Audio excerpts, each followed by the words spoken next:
Fantastic. Hello, Penis. everybody. Welcome back to Offbeat Melody, the Lost Art. We do a whole big intro, but we're not really in the middle of something, so we're Another gonna. fucking pigeon! Oh, I should mute myself. You should mute Probably. yourself, Mr. Nixon, who aren't to play it yet. Hey, TT is playing a girl. She just happens to sound like Richard Nixon because of crippling dysphoria. Fair enough.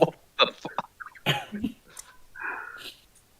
Okay, we're rolling with that.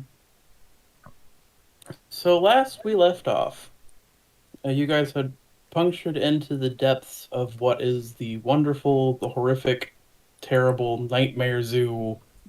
And found that at least the jungle section only has one terrifying, horrifying critter that only partially exists in the reality, as you know, as you know. Yeah, that tiger. Wonder where he's at. We're not gonna worry about that. You've found out some wonderful information, met some new friends, and have a baby elephant or two. They're not actually babies; they're just the size of babies. So you call them babies, like you call cats babies. Just because something's full grown doesn't mean it's not a baby. like Nora.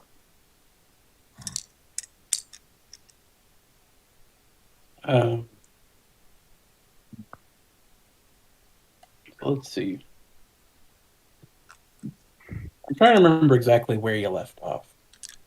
I think you had just gotten out from the jungle area and you were chasing after Anthony, our wonderful insectilion. And we saw a sloth bear. Yes, the sloth bear. He's just a normal sloth bear sitting in a chair. What bad could that be, right? Nothing bad ever comes from a sloth bear in a chair. Wait, are we thinking sloth? No, I'm thinking sun bear. I'm sorry. Sun bears are the ones that fight tigers. Right. They Right. both do. Do? Yeah, one's just freakier. Naked man and like a man in a suit, kind of a freaky. Yeah. Makes sense. Um. So we have. Let's see. So you've gotten out from the jungle area. You're in the, like, oh, this is where you go to the next area. If you're looking for our wonderful friend Anthony, someone should roll a sharp check. Roll me a sharp. I should go get my dice.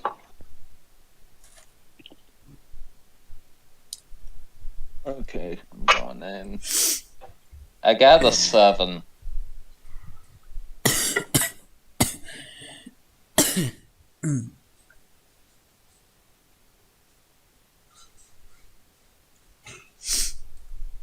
You got a 7. Yes. Okay. Hal got a 5. Hal, you are unfortunately very distracted by the small elephant that is very happily sitting in your arms. I got an 11 of all things. I got a 3. I got a 4. Elia, you also took an elephant and you are very distracted. It is an adorable, pretty elephant. Drake, Mhm. so you're kind of like looking and you see a couple of signs, right? Mhm. And you figure signs are probably a decent way. And the ones you see are the savannah, the aquarium, and the forest. Hey. Grandel, you having been a are gargoyles predators? No. Canonically, he doesn't eat. Canonically, he doesn't eat. He finds eating strange and alien. Absolutely fair. I just had that thought process. Like, did we ever talk about that? So He does hunt horrible things that try and kill people, but I don't think that's no, predatory. no. But you have in specific trailed Anthony before. And Anthony seems to have gone towards the forest. Okay. And Saro, not Saro, Saro's your real name. Isaac. Sorry, brain farting. It's been a month. Um, Isaac, wonderful Isaac. You also got a 4. So while Hal and Celia are looking at their elephants, and Drake and Grandel are on the hunt for the wonderful Mr. Anthony, you feel a pair of eyes on the back of your head. Someone's watching you.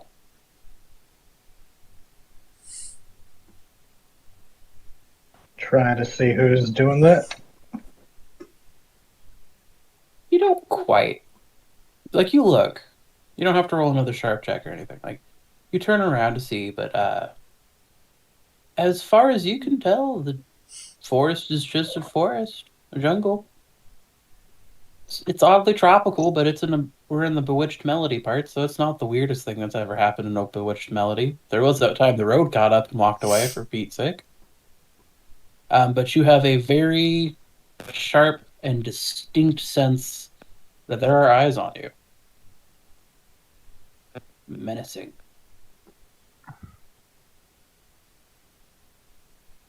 Now, whether that's a tiger, a lion, or some other fucked up horrible thing, or a human, who knows? And some tigers, some bears. Oh my.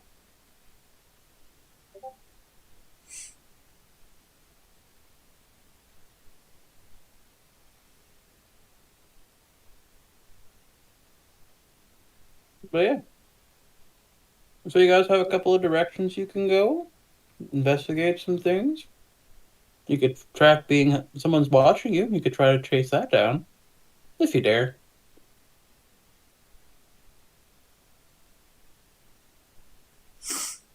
I guess Isaac would tell the group, "Hey, I don't see anything, but I get the really bad feeling that something's stalking us."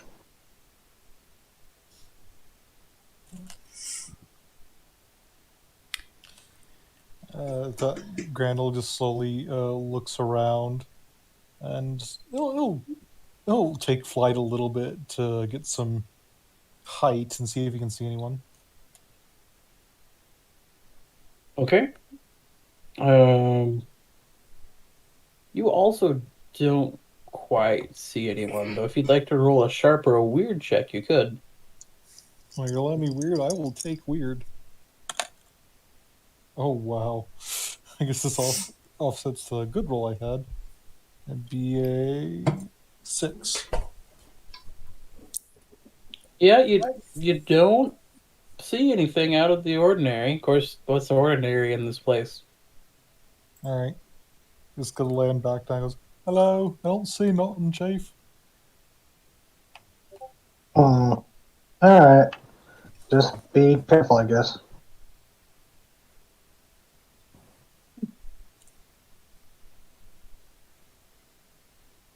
So we going out to Antony.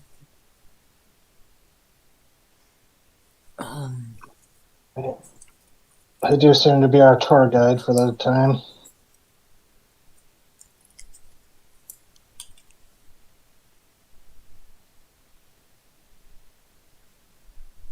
Which way did Anthony go, by the way? Grandel will point in the direction.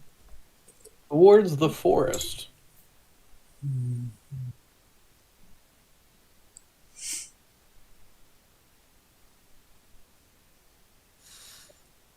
I guess going that way is as good as direction as any. So I do want to stop by the aquarium and not just see everything.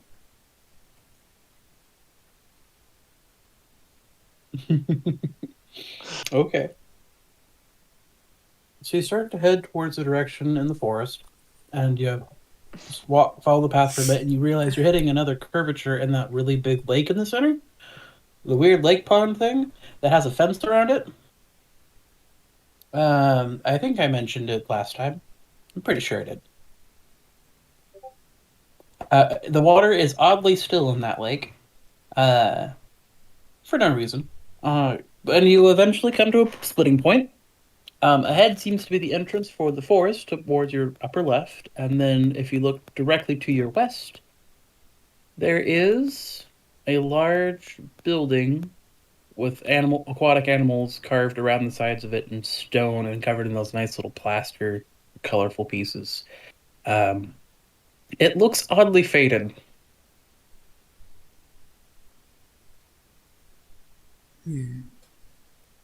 Let's see. Also, DM, Yes, hi. you still have your stream going. Oh, I know. It's Okay. ambience. Ambiance. Okay. Just wanted to be sure because you were It is. crackling a little bit for me, and I wasn't sure if that would have been the cause or not. That my internet has been kind of funky the last couple of days. Um, so do let me know if I suddenly become unintelligible. With pleasure. But yeah, so you can see that there is a set of doors going into the aquarium. They're shut. Um, Mhm. and then there's the path to the forest, which is in this offbeat, unusual, weird melody time, because words are not working for me tonight, apparently. Um, is like almost a cartoonish way of a large, dark pine forest swaying in the wind.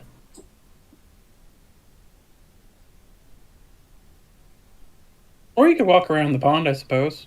Nothing's wrong with the pond. With the fence.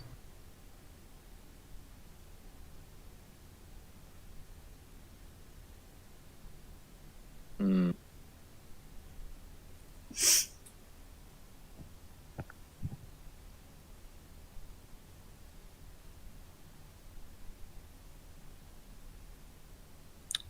Well, Grandel's going to be drawn toward the pond because of water.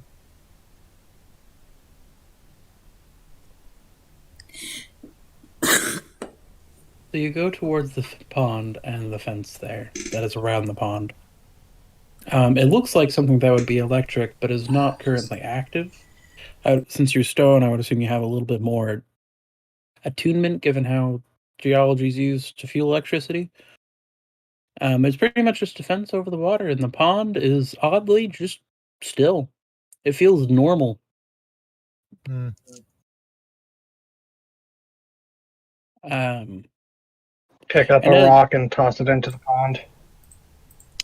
you pick up a rock and you toss it into the pond. The stone goes flying over the Sometimes you short. gotta kick the nest. The stone goes flying over the fence and lands in the center of the pond with one of those almost like perfectly satisfying splashes. And it sinks down and the water stills. Perfectly still. For at least a few minutes. And then it moves for a little bit, and a rubber duck pops to the surface in the center of the pond. Rubber ducky, you're the one. Rubber ducky, you're so much fun. Rubber ducky, da And da. it slowly drifts towards you as a duck would lazily do on a windy day. But these waters are smooth. Uh,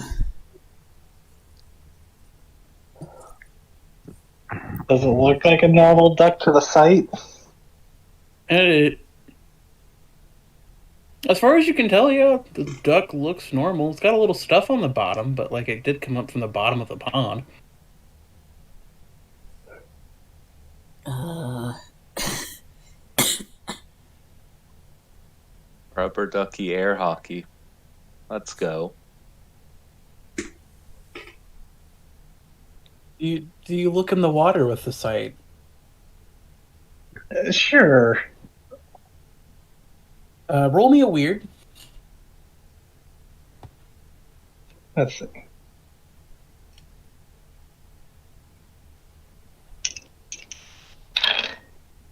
Wow, these days suck. That would be another 4. Excellent, excellent, excellent. So you're looking at the water, you're squinting, and you almost see something, and then your brain immediately goes step away from the fence. Ooh, can I look? Sure. And you said roll weird? Weird. Okay. I got an 11.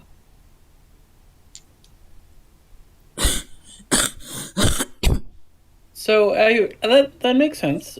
Drake of all people would be the most familiar with something that's tendril based, wouldn't he? Most likely, yeah. And so you're like looking through the waters using your special monster ghost eyes, and you see that the duck is attached to a thin, wiry black tentacle, and not even like a tentacle in the sense of like it's a solid piece, but almost like as if an oil mass had like stretched up and was holding the duck up as like a lure to bring you in closer. And Ah. you see it extend down before the water gets too murky, but it's a black kind of a murky, and you can see that things in there are moving, and it's probably not fish. Yeah, we probably shouldn't touch the duck. Yeah, that duck's vibes are rancid. I wasn't going to touch the duck.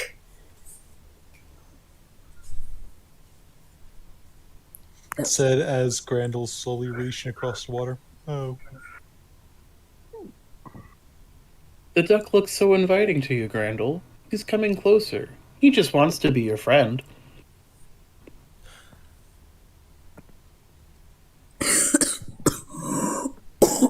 you know what? If you're playing a low intelligence character and not making the dumb decision, you're playing it wrong. I will touch the duck. To be fair, what's it gonna do? Eat you? Yeah.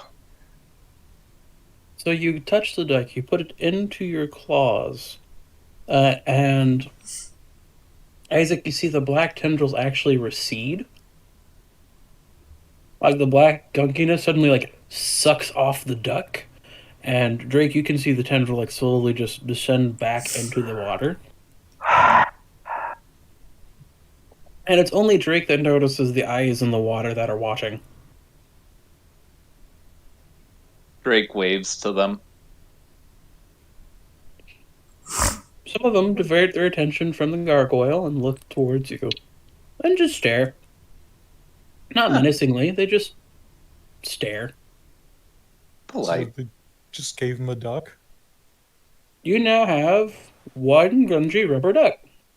Awesome. Just kind of cradles it in one arm, walks back. Hello, he's a nice little duck.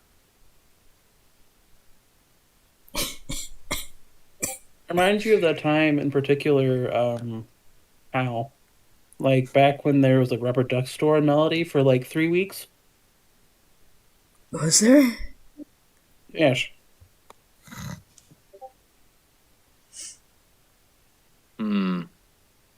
Yeah, seems legit. Well, I guess all it wanted to do was give you a duck. That's nice of it. Does it squeak? Give it a gentle squeeze. Not really. It's like one of those ones that just have air in it, so you just hear the sound of air leaving and entering. No, I think it's one of those that's supposed to spit water. Get some water in it. See what happens. All right, they'll squeeze it onto the water to fill it up, and then squeeze it out of the water. It gives a surprisingly pleasant honk. Honk honk. Oh, there's Nate.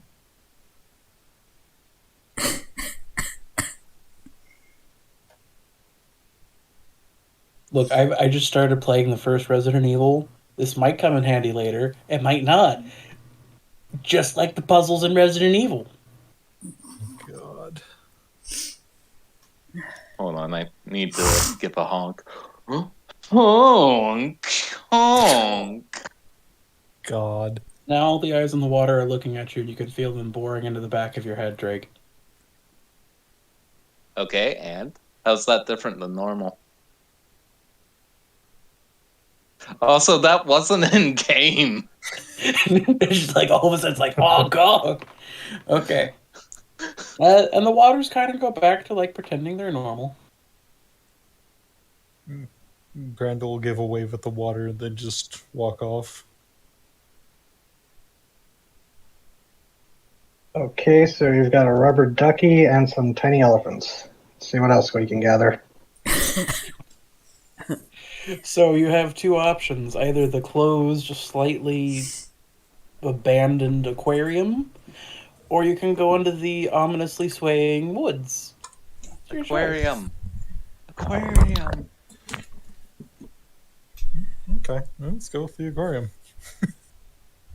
Yeah, the woods give a bad vibe since canonically this is not long after September. We got Anthony with us. We'd be fine. You're trying to find Anthony. Yeah. So you go towards the aquarium.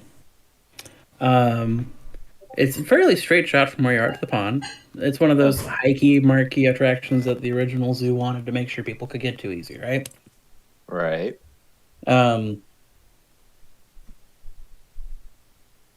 You get towards the doors, and you find that the doors are shut. And out in front of it is a series of brass rings just scattered across the ground like there was a statue at some point. Now, you've also seen, like, a statue of a stegosaurus walking. Well, this doesn't look like where the stegosaurus came from. Some poor hedgehog did die in there. But if you want to look around, you can do an investigative roll of some sort. You can see that the building does have some really fun facades, despite it being a smaller building. It looks like it has like an orca whale on the side, sea lions doing dances. There's a dolphin. There's a menacing looking shark. Because it's an old school aquarium building, there are no outdoor exhibits for it. And it's like, despite the facade, this thing looks like a fortress. What's your roll? I rolled a 6. Okay.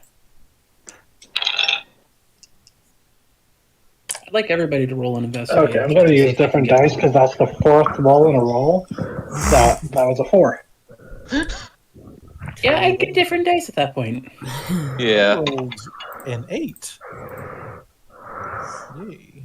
What about you, Celia? 9. Ooh, awesome. So we're gonna start with. So I got 2 6s, an 8, a 9, and a 4. Awesome. Also, no wonder you're rolling low, Zero. You're using Oogie Boogie dice, and that character is canonically an asshole. These things are weighted so bad. He's canonically a cheating gambler. We have 2 6s, a 7, an 8, and a 9. I can't really have made that any better. So let's see what's. Oh, the 7 wasn't canon. It was just me seeing if I would do any better with Avery. Okay. So Hal, Drake, and Isaac, you are spreading. You're like looking around. Like you see the rings, and they're kind of like, Sanyik, you haven't dealt with that yet. Sonic the Hedgehog looking stacks of rings. And you're kind of like looking around, and you don't see a whole lot. But it is Isaac who is like pushing through some brush, and you come face to face with a weasel. A weasel? You literally push a bush open, and there is a weasel, just like the front half of it, just sitting there outside of a hole, looking at you dead in the eyes.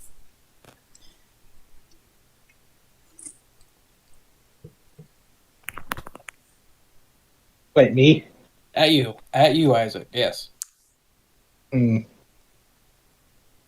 Oh, sorry. I put the coverage back. That's fine. You put the leaf coverage back. And then it pokes through the leaf coverage, the front half now through this bush you've pushed out, looking like it's just like in the bush, poking its head out and looking at you. And kind of like just tilts its head.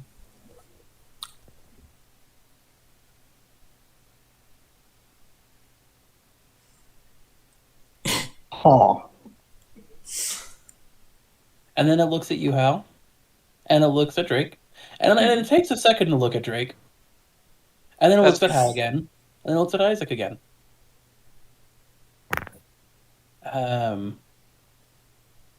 Isaac, you had something on you, right? You had one of the recordings, right? Yeah, I think so. Yeah. Ah, I can't fantastic. remember Excellent. which one I would And have. let me see. Let me see what it gets. Let me roll some dice. Okay. And before you can realize what's happening, all of a sudden it like pushes forward with its like normal weasel-sized limbs and like shoots out like a snake. And this weasel is longer than any weasel you've seen so far because that thing's on your hip and you're like 3 feet away from it. And it like latches onto the recording and starts trying to wrestle it out. Okay. It is shiny.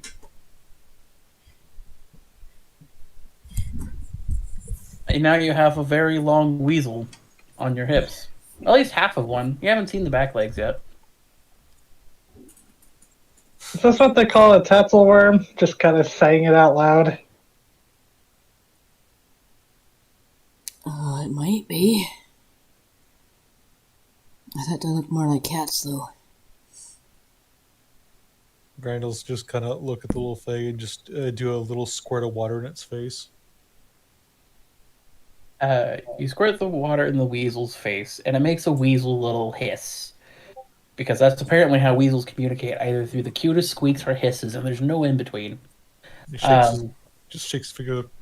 He's get down now. It's not yours. so he goes for your rubber ducky, because he's a spiteful little guy. Stronger squirt of water. He misses. Let me see how he rolls. Oh, that's a lot worse. So he aims for the duck and accidentally hooks onto one of your fingers. And at this point, there's like 4 feet of weasel that's just ending in the bush.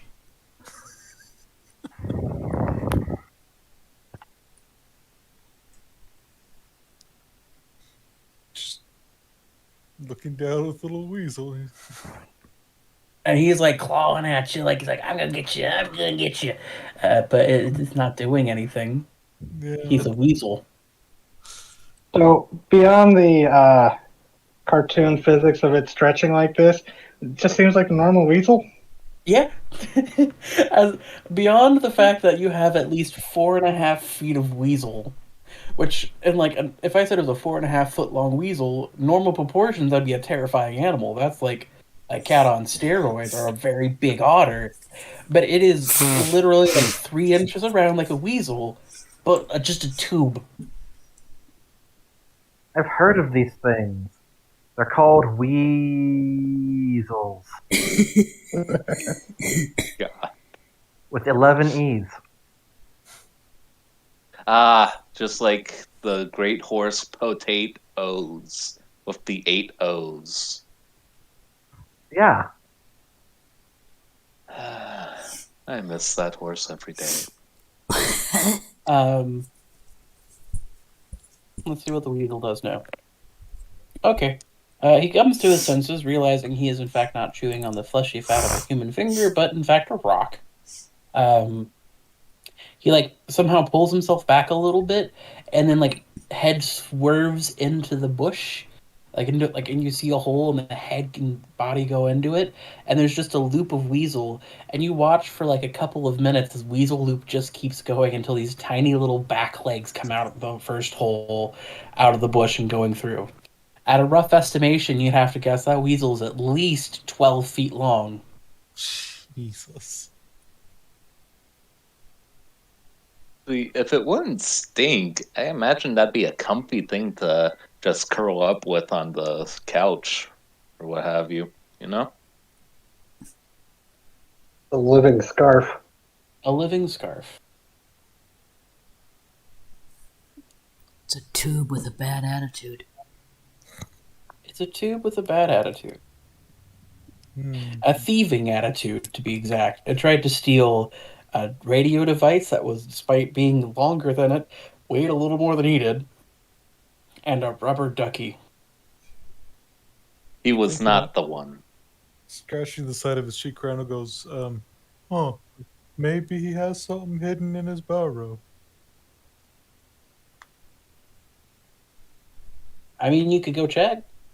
I'm sure he'll go ahead and do it since it can't really hurt him. Mhm. Hello, little guy. I'm not trying to hurt you or break your home, but I'm gonna have to break your home. So you're saying this into the first hole he went and came out of. And for the most part, it is like you get like your hand in there and like you claw it a little bit, and it's like a pretty sizable room because 12 feet of like weasel is a lot of weasel. Yeah. And in it you find a recording device. Pass that to our resident spook. Play it. All right. All right, so you play it and it staccato starts for a little bit, like it's been sitting in that hole for a while, and that's not good for it. It's scratching to a start, and it's like, all right, subject 31-C, referred to as the world's longest weasel. And hey, no, get back! And like his voice starts fading out as the sounds of scampering feet and bodies slapping on the floor. It just starts going off, and there's a comedic twist to it where it's like, you can hear like three people like scrambling to grab the long weasel, like almost got him, and then just dunk, didn't get him, and then the sounds of it going off and then cutting off and recording as they turned off the off button by accident.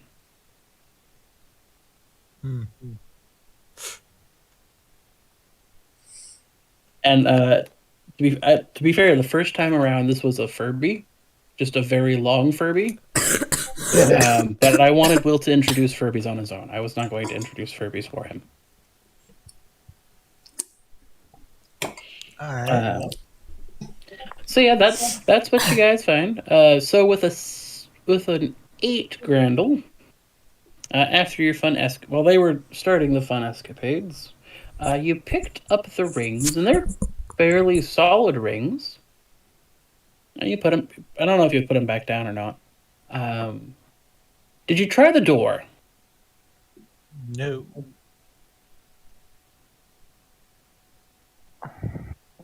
Okay. So you pick it. I'm assuming you just grab the rings and go, "Oh, these might be nice somewhere." They're on the floor. You can kind of see from the way that they're worn on one side and not on the other that they're probably used in a puzzle somewhere.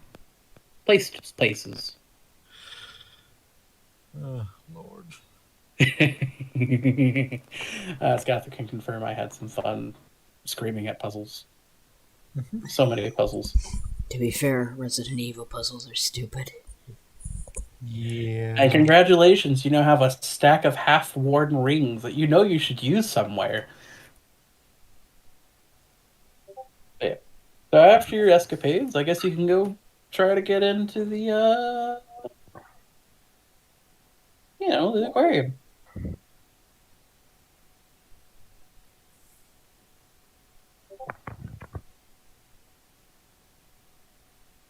Well, if no one's jumping to open the door, Grindel will make a motion of, should I? Break nods. Okay. If you would, Just please. walk up and open it. You Or grab try the to- doors to pull them, and they just kind of don't move. Like they're locked in place. Hey, Schnocked.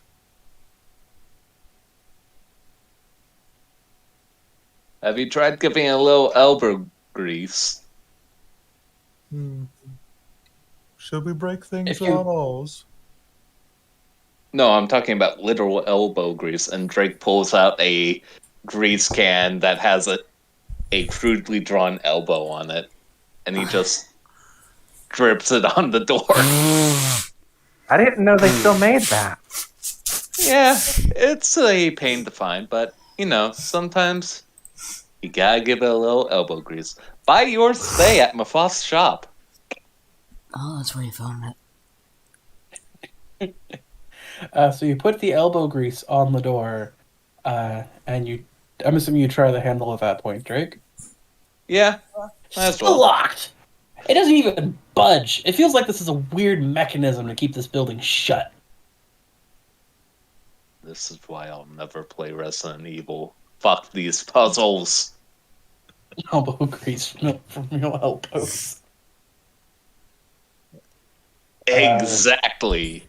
So, Well, I mean, the front door's locked, but I mean, it's a zoo. There's probably other entrances.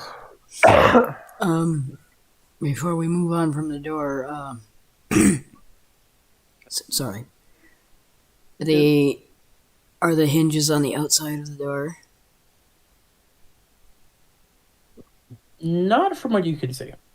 Okay. Like you can if you look in the crack, you can see him. That's how Drake was putting grease on him. But you can't get to him with brute strength. Okay. I was just, as if they were on the outside, I could just fucking unscrew them because I have a multi-tool. Is the door metal or wooden? The door feels like it's got some metal to it, but it's almost kind of covered in the plaster facade that makes it look like stone. Doesn't quite feel like stone on the doors, but it's a very heavy duty door that's locked.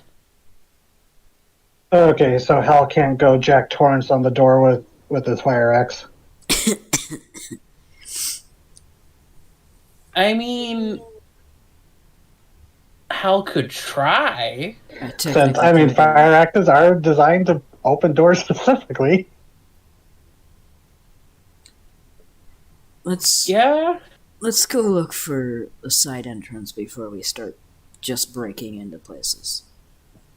I mean, I don't think anybody's going to care at this point, but that would be a lot of attention. It would make a lot of noise. Yeah. Yes. Oh crap! I had that open. People could have seen that. Yeah, close your porn, DM. It's not porn. It's downloaded images that might be plot relevant. It's fine. That's a funny way of saying porn. Not porn. You'll see if you mess up bad enough. You'll see. But you start walking around the building, and as you go around there's a weird circular path around it. There's oh, here's these pretty pictures you could look at, and there's all these gorgeous gardens. That are flowers glowing in different colors that sometimes just change when you look at a different angle at them. Mm-hmm. But as you get just over halfway past where that weasel was, where you were looking through a bush, you come across what looks like an orca whale above a indented circle engraved in the wall.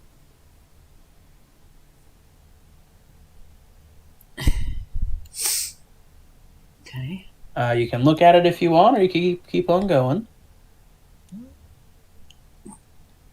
Probably. Okay, just because things are so weird here, is the orca also an engraving, or is it just hovering?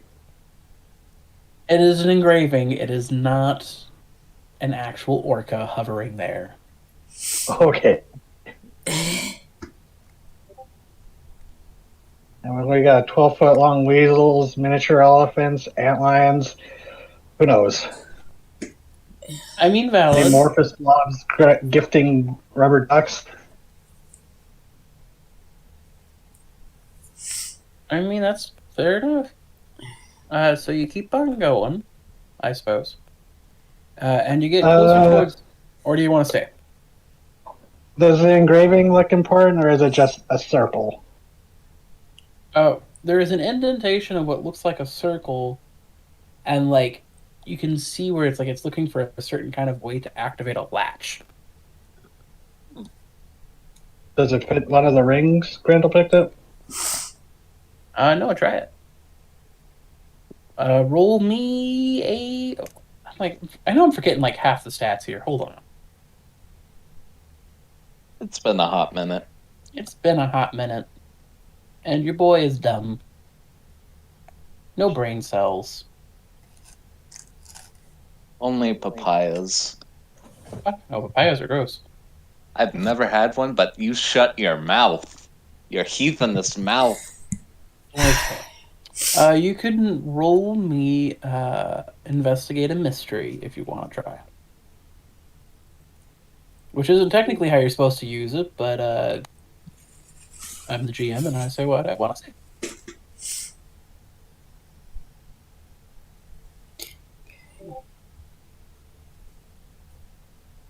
All right. So you're going through the rings that Grandel has, right? And you're like feeling them up and down, like try to see if there's like an orca carving, and there's no like orca carving on it. So you just kind of start going your best at it. You put a ring that's too small on it, it doesn't work. You put a ring that's too big on it, it doesn't work. And then you put the one that fits, and there's a click, and it stays in the wall. Goldilocks method. It's always the third one. Oh, there's like 4 others, so it's like you would have got it at some point.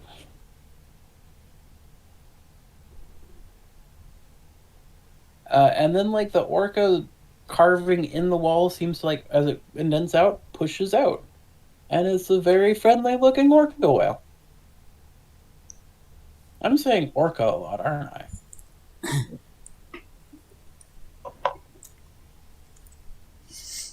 Does it. Looking at it, does this feel like a quote unquote finished part of the puzzle? No? Kinda does, yeah. It looks aesthetically more pleasing.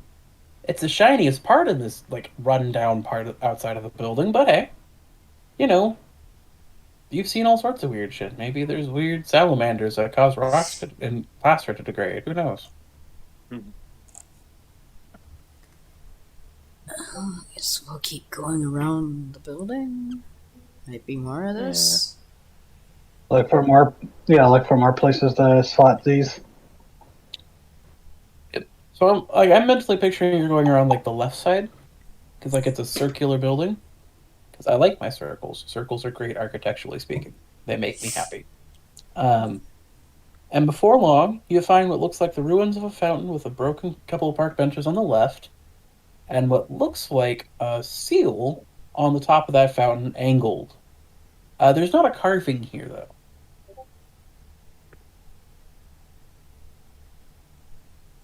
All right, There's who's good at there's ring not like a toss? ring and there's not like a ring indentation on the wall here, though. There is a seal carving across the way on the building.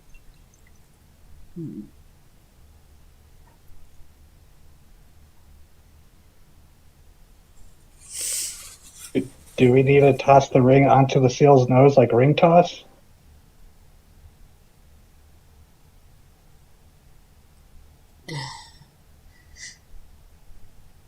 When that comes out of your mouth, it sounds dumb, but I'm looking at it and,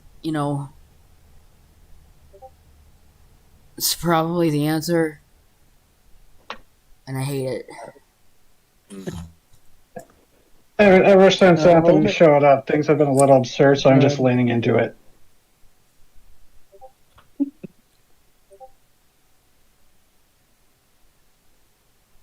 But roll what? Roll me a kick smash. To throw the ring on the seal's nose or over the seal or whatever.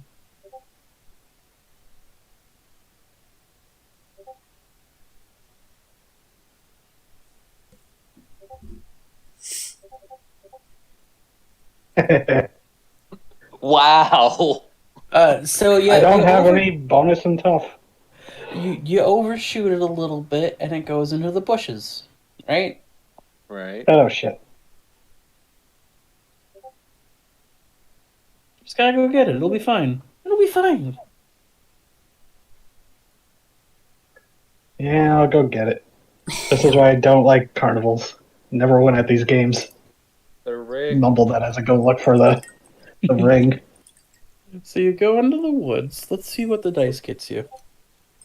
Eh, Oof. Also, I feel like I'm rolling way too much for one person. Sorry. That's fine. Yeah, That's fine. It's fine. You're a sharp guy. I'm half dead, so yeah. And Gaff I've been is half fighting a dead. headache. So Scaff you're is good. half dead.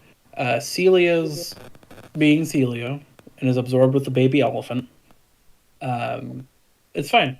You are being the most investigative, and I am rewarding you for it, for the most part, until I rolled that dice. So you find the ring. Dang nabbit. Sorry. So you find the ring. You pick it up, and you're looking it over. It looks fine. You just whiffed it. There's nothing bad. And then you hear a growl that's breaking in and out, like if somebody's like moved the audio parts around. Like you would think it would be one noise, but it's staccato differently. Is this how the glitch tiger sounded? A little, yeah. Okay. Walk back to the group. Power walk. Okay, I think the tiger's back. Did you get the ring? Well, good news for you. You don't see it. I don't know if that's And good he does news or have not. the ring. Would you like me to try, Isaac? Yeah.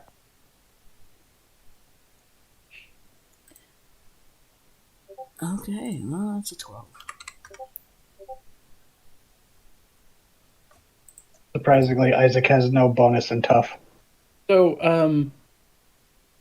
Hal, wonderful Hal, you grab this ring and you go to chuck it like an absolute Olympian, thrower, right? Hmm. And then you stop and go, why am I throwing this? I can walk to the statue, the fountain. You could, yeah, probably. So you go to the fountain and put the ring on. And there's a click. And the ring stays. He looks at the statue for a second and says, "Fuck you," and then walks back.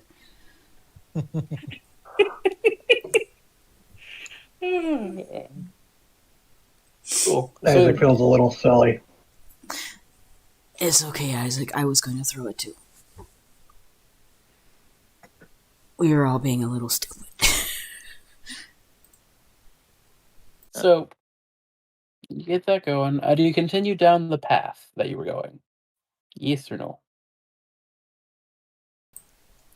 Keeping an eye out for the Like following tiger, the I loop guess. around the building. Yeah. Might as well. So you keep on going, and you find it doesn't take you long after that point. You hit a back staff area.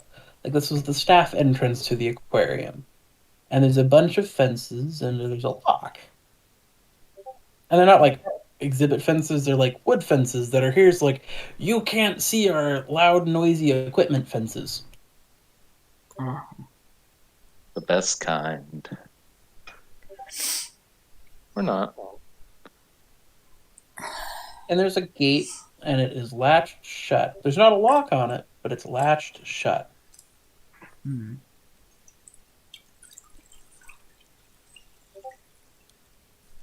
I can probably Okay. break that if you wanted. Or Grandel just could. Grandel just looks like Drake, and he's like, "We could just go over it." Yeah, we could. Let's do that.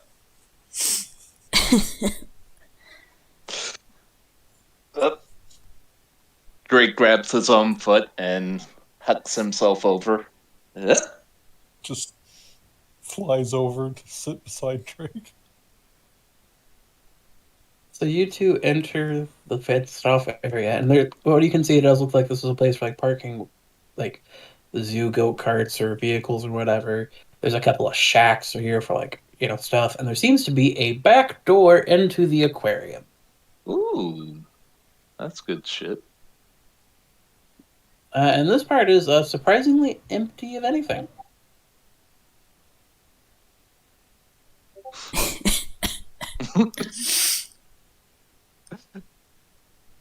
Get wings, Isaac. Get wings. Drink your orange calf. Please, could we try and find Ilka jetpack?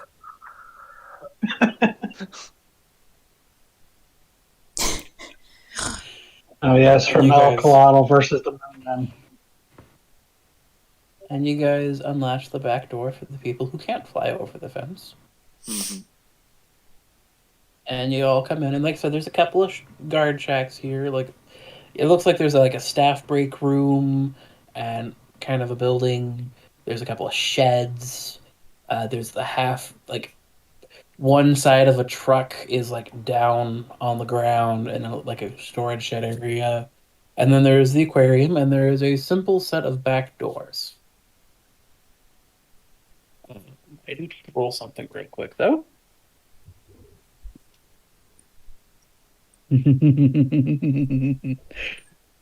uh, It's never a good sign when the DM starts laughing. so yeah, you could try to Yeah. go through the back entrance of the aquarium, or you can start, digging through things. Like going through, like maybe seeing if there's anything in the in the little like break room shack, Mm, or you could go to the truck. I'll go to the break room. yeah, I'll go with Hal. And then possibly that truck. There could be a Mew under there. Oh Eh. God. Eh.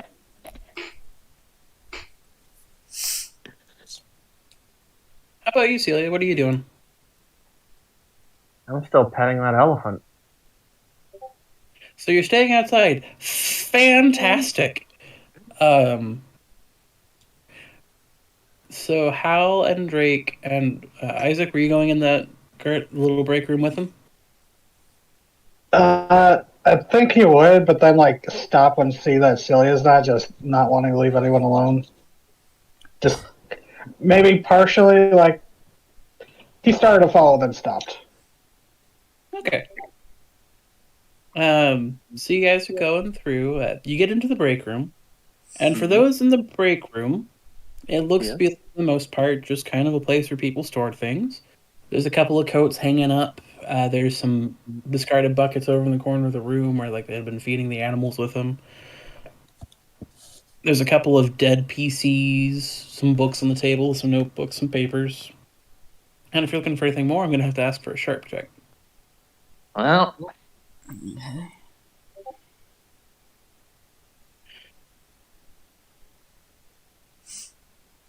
oh, I got a 2. That I don't see shit. It's Okay. fine. I got an 11. Shit. Okay. So let's see. How do I want to handle this? Drake, you get very distracted because there's that one of your lives in the past collected magazines, right? Mhm. That's something old people used to do. Um, and sitting there in the middle of this table is that one magazine that soul never could get. Like just in broad daylight, almost looking in mint condition. Drake grabs it and puts it in his pocket. Hal, while he's very like suddenly grabs what looks like a nudie magazine, you go rifling through one of the coat pockets and you find a set of keys Okay. that have lab written on them on a sticker. Hmm. Now, for the folks outside, which would be Grandel, Isaac, and Celia, I need you to roll me read a bad situation. Lovely.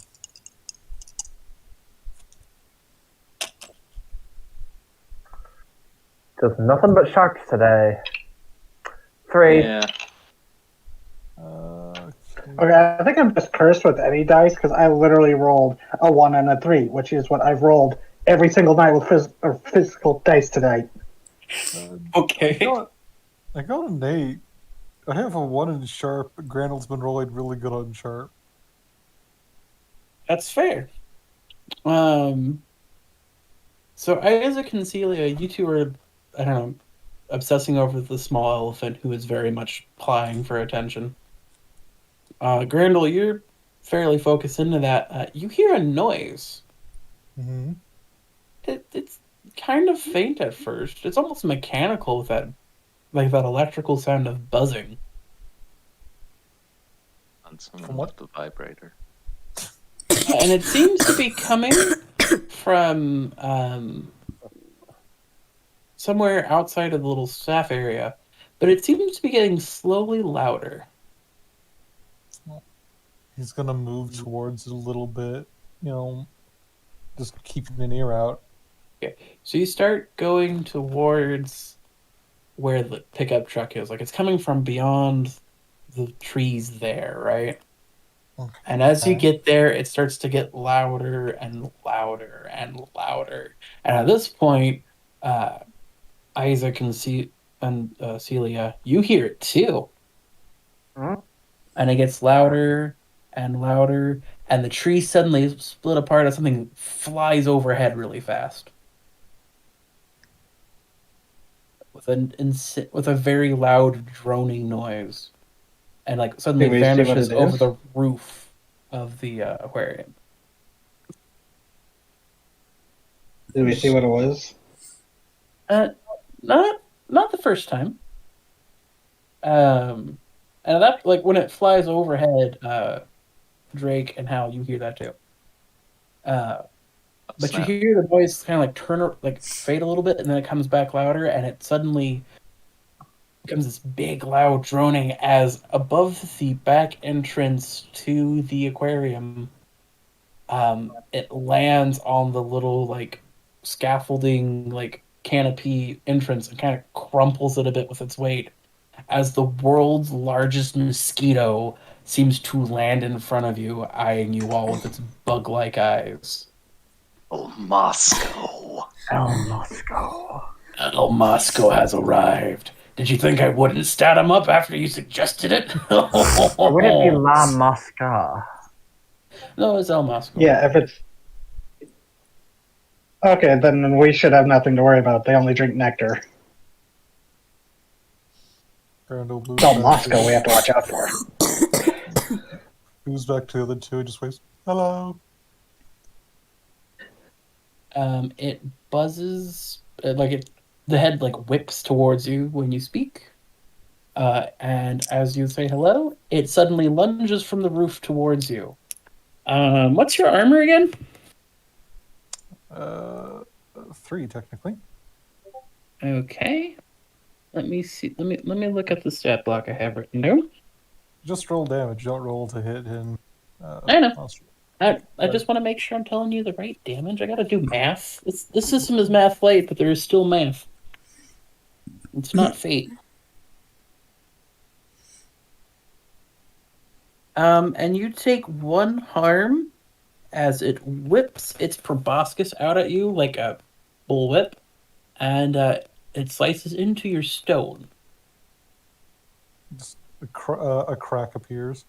Oh, that wasn't very nice. So I guess we are entering a combat situation. Huzzah! Yay. With a Celia sets down her little elephant, draws her sword, and attempts to slice it. okay. And that is a kick some ass. Yep.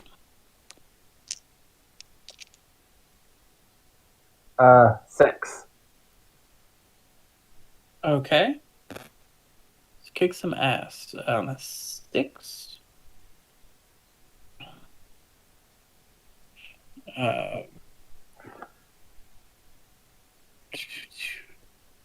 So I'm trying to remember because I thought this guy told me, but it tells me what happens on a success. It doesn't tell me what happens on a failure. Uh, I guess I have the book in my hands. What am I doing? On a 6, you get your ass kicked instead. Ah, yes. So you go to slice at it with the sword, and it just skillfully dodges out of the way. Like this isn't the first time it's hunted people before. And a foot claw catches one of your arms, and you take 2 harm. Which is reduced to none.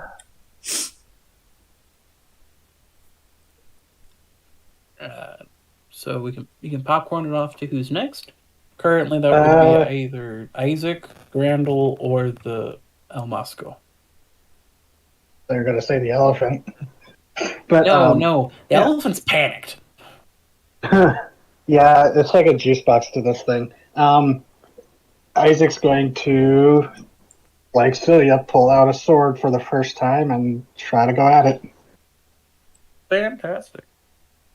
Roll First me a time kick. using Elquattle's sword. 6. I'm already doing better than all my other rolls tonight. And a 3, so with kick some ass. That is A 10. Yep. So you get an extra advantage. You can take +1 forward or give +1 forward to another hunter. You can inflict terrible harm, suffer less harm, or force them where you want them to go. I'm going to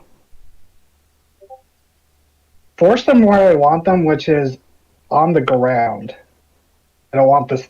Well, yeah, I want to make sure this thing doesn't start flying around. Okay. So you swing out with the sword of El Coatl.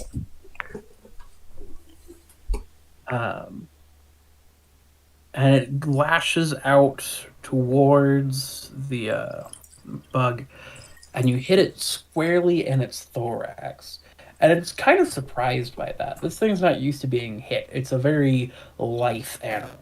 And it comes spiraling to the ground towards that back door and hits the ground as it also simultaneously hits the little stands for whatever awning was once there, and that starts to crumple down. Okay, and because it's the special sword that you let me stat up, whoever attacks it next gets a +1. Swords of friendship are fun. Yay! As pulling back, there's probably some mosquito blood, but also some venom dripping off the blade. Can I take that next hit? Yeah, it's whoever hits it next. Okay. Yeah, that's up to 12. Grandel. He's Okay. gonna go hit it if that's okay. Sure. And so just cut it just as a flying shoulder tackle. And that is 13. So we have a 12 and a 13. Bloody fantastic. All right, so we haven't talked about advanced stuff yet because we don't usually get a buff of 12 for these things. So there's a couple of different ways to handle them, but how I like to handle them is you guys rolled really damn good. So you get to pick an enhanced effect. You can completely hold the advantage, and all hunters involved in the fight get a +1 forward. You suffer no harm at all. Your attack inflicts double the normal harm, or your attack drives the enemy away in a rout. And you get to pick one. Huh? You both get to pick one. Well, You and Grell's gonna go for the basically flavor this as in when he checks it with his shoulder, he knocks into the building, and it pins its wings, and everyone gets a +1. Celia is going to take the no harm. Fantastic. So a leg scratches against you for 2, Grandel, as it gets slammed into it, because he kind of like shoulder slammed it. And you slash into it with the sword. How much, or not the Celia, you have a sword. How much damage does your sword do, Celia? 4. Oh yeah, the Alcoil Sword Disc. My attack was a 3, I believe. So but El Mosco's looking a little beat up. Like he's not happy. And he kind of like gets up. Wings are like one of his wings are now bent, and you can almost, in the normally expressionless eyes of an insect, feel a little bit of rage grow under him. Like, how dare you?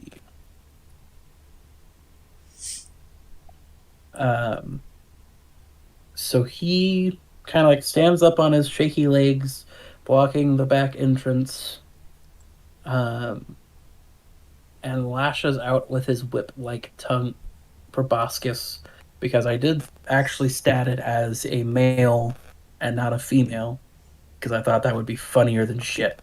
Um, let's see the other tags I have on that. So there's not a. What's the dodge ability again? Hold on.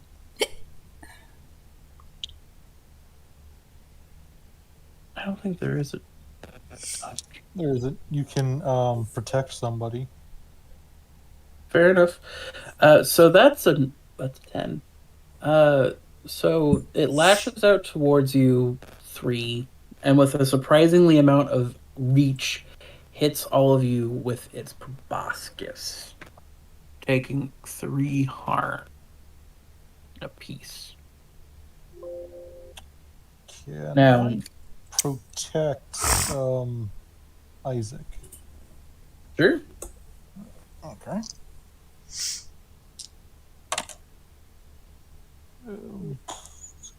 That's 7.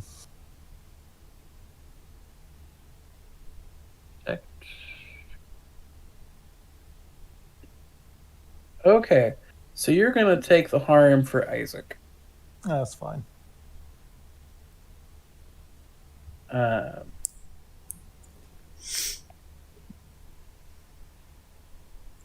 yeah, so it attacks. So now it's your guys' turn.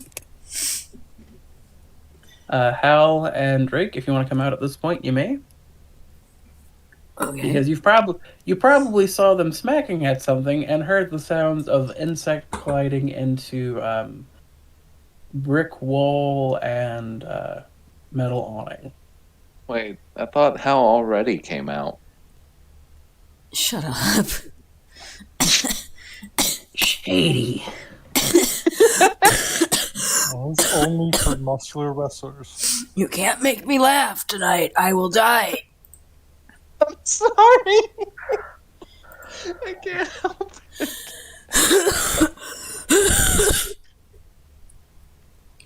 Al's gonna come out and hit it. Excuse me, sorry. Sorry, Scappa. He's gonna come out and he's gonna see this shit and he's gonna poke it with that spear that he got. Ooh, spear. Yeah, what does it fucking do again? It does a lot of bullshit, that's what it does. Alright.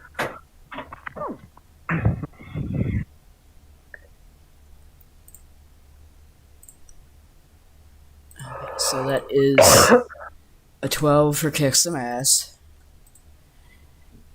Okay. Which does some fun things because I took advanced kick some ass.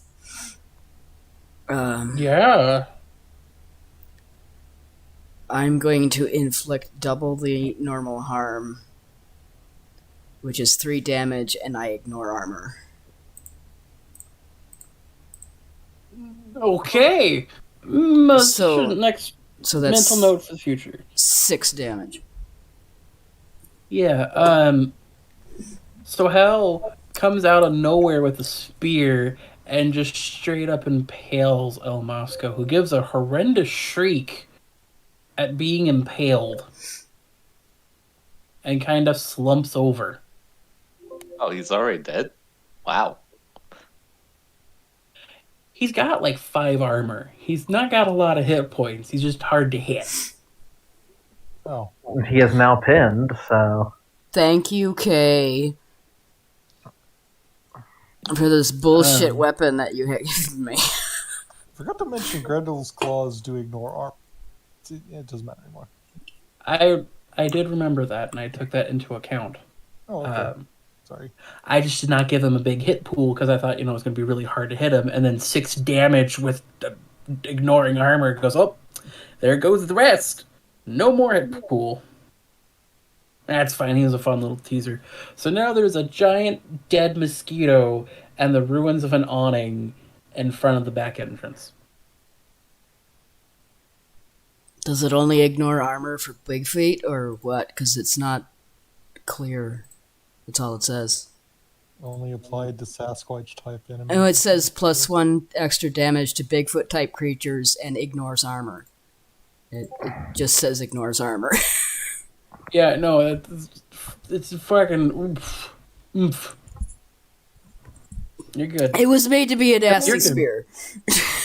I mean, the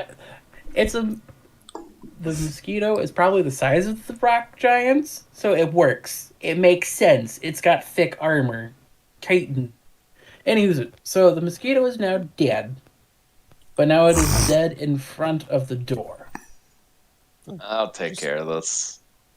Drake grabs it and puts it in his pocket.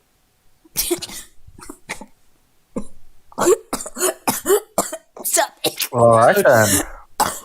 So to everybody involved, the pocket just opens up, tendrils wrap around El Mosco, and as it's dragged in, you see like one limb like desperately reaching for the light before it's just sucked into a pouch. Oh, it's not dead. You have a pocket giant, living, for now, giant mosquito. It's a dying mosquito. It's out of combat. It's fine. Suddenly, pocket mosquito. You can pull that out later. It's a giant monster. There you go. There's all your blood, buddy. The Faust might want that. That was my I was actually thinking of giving that to her in all honesty. It's like that, or we take our eyes off Drake, and then he comes in riding in at the 9th hour on top of El Mosco, decked out in battle armor. Okay. El Mosco, mistake. Mentally taken down. So now the door is just... You can move the metal away that was once the awning that got crashed down in front of the door. And then now the door sits into the darkened building.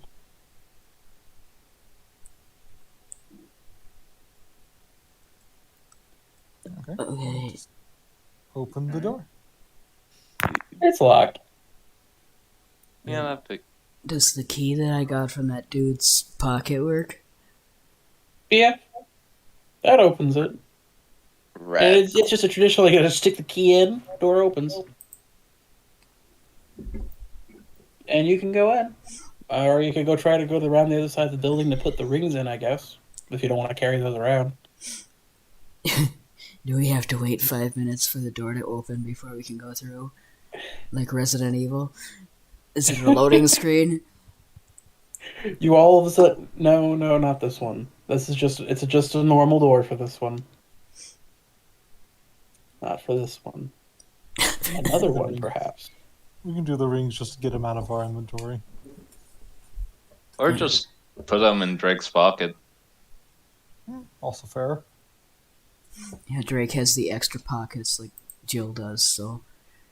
See, there's a reason. You wonder where all the pockets for a woman's pants go, and they've all just gone into Drake's, merged together. You stole my fucking pockets? I'll fucking kill you. Bring it. So anytime somebody tries to develop women's pockets, Drake appears and just napping their mind now. Son of a bitch. Oh, I'm gonna laugh and hawk up a lung. Oh. My defense. I'm not trying. I know you're not.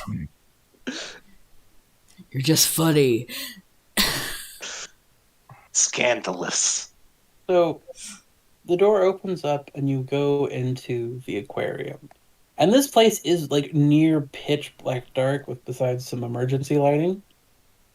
And what it looks like, this is the back entrance where they went to the tanks to feed the animals. So there's a bunch of metal grateways over these very big, some of these fairly big, vast tanks. There's some where there's some light poking out through that looks like there's more air-based ones, like they were like one of those amphibious animal tank areas. Um, there's a couple of office building, like office rooms, like observatory rooms around, a little newer than the rest of the building, like they were put up later on. Probably the renovations done to the building so they could watch whatever ends up in here, right? Mm. Right. And you can see that the grates actually go over the walkways of the aquarium's main floor area, and it looks like it's just a very simple loop. Okay. But besides the gurgling of the filters of the tanks, there is not really a whole lot of noise. I would like to use magic and then give us some light. Okay, Okay. so you roll me a use magic to give you some light. So that would be an 8.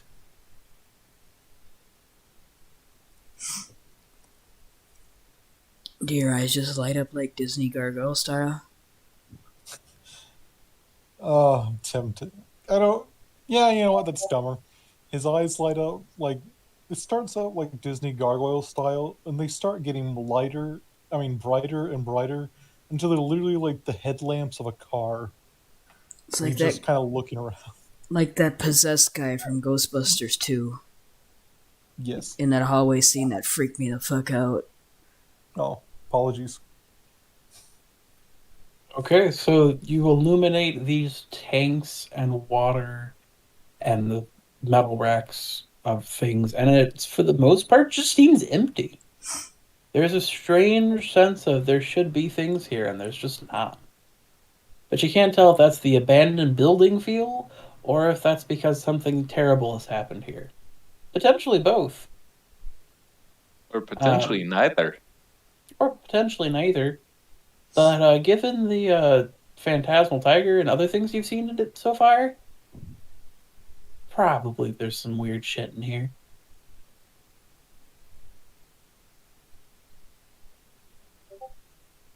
And in Yes? particular, actually, Celia, because I almost forgot it. I need Yo. you to do me a favor. I need you to roll me a weird. Okay.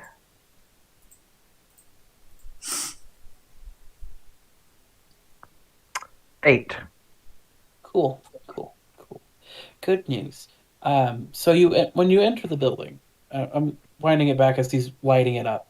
When you enter the building, there is an immediate sense of this isn't right.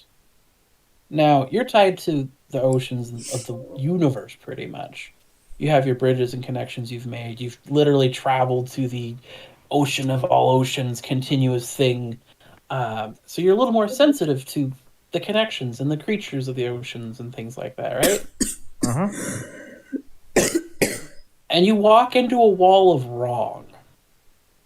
Like the vibe you are getting, the connection here is this is not right.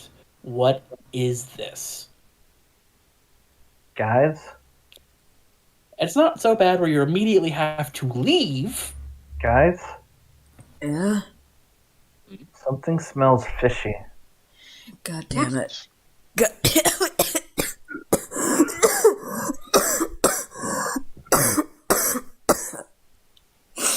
Sorry. It's going to kill Scatha first, me or Lydia.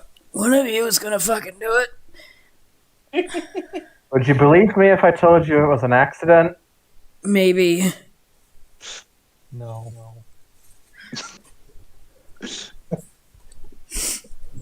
Oh, god damn it. Go on. It's alright.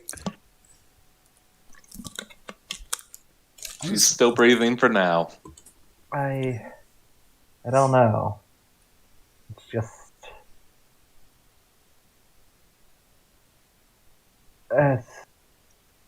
It's probably nerves. Which is weird because I'm pretty relaxed. Well, I mean, if you think something's wrong, then we can just be careful. I'd rather listen to your gut reaction than anything else, so.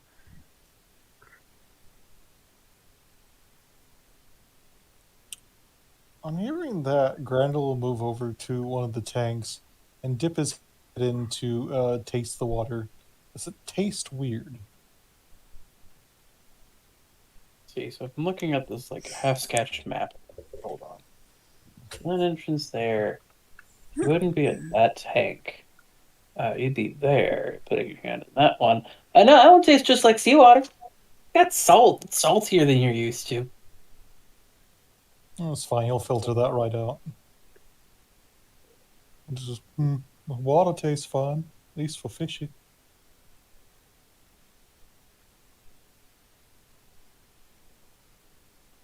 But I. Oh, you're.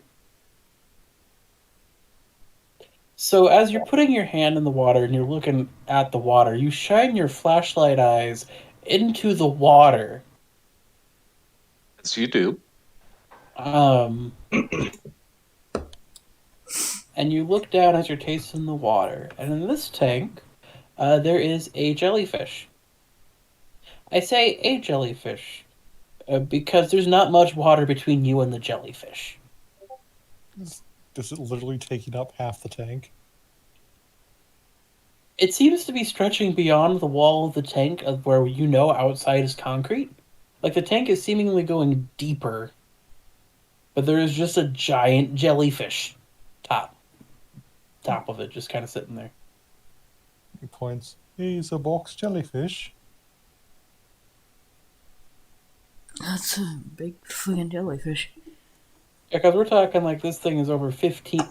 That's almost the entire length of this like 40.5 foot tank, top of a jellyfish. Ugh. I'm gonna give it a. It doesn't really react to you. It's just kind of like it's a jellyfish. It doesn't have a brain. Hopefully. Give it a very gentle pat on the top. It ripples. Okay, and pull back. Don't fall in that one. Should be fine. And in particular, Celia, you do almost vaguely recognize this one from your time in the Sea of Monsters floating around in the background. Or at least one like it. She leans in and taps a claw on the glass.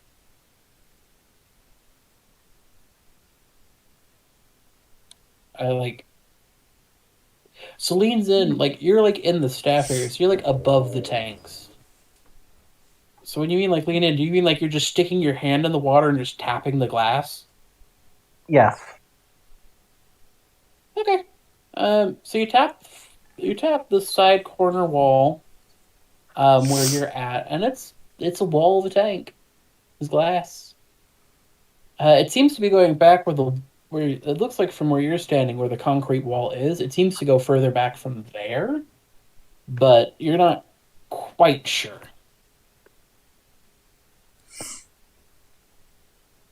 I think I've seen one of these.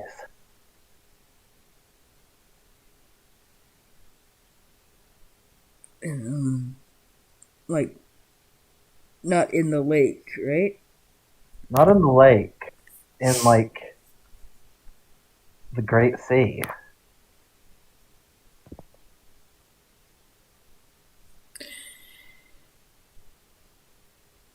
They have been pulling things out of the Great Sea and putting them in aquarium tanks? They have been fucking with interdimensional stuff. They're really stupid, aren't they? Mm-hmm. Should Wonder how we could get him back. Yeah, should we try to take it back?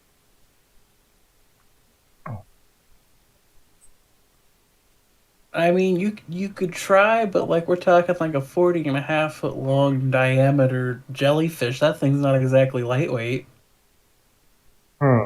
Even for a jellyfish. Even for a Jellyfish can get heavy, man, for a lot of water. Mm-hmm. And Water plus the can be heavy. stinging. Celia sticks her head in the water. Okay, you are almost putting your face on the jellyfish, but yes, your face is in the water. You're a fish monster. Hey, hey, It blurbles. ah, I see, I see.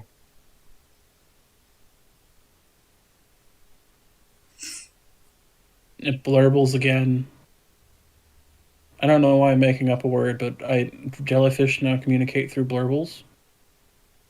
I see, I Makes sense. see. Celia pulls her head back out of the water. Turns out I don't speak jelly. These maybe other fish people know what to do.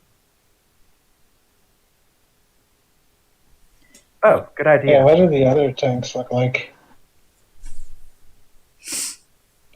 So you go to the next tank over, which looks like it's a really big show tank, right? Like this is where like they have the star attraction.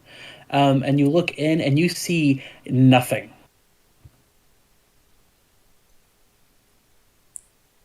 Like there's some pipe holes where there might have been a grate at one point covering it to filter in water, but that tank is just empty.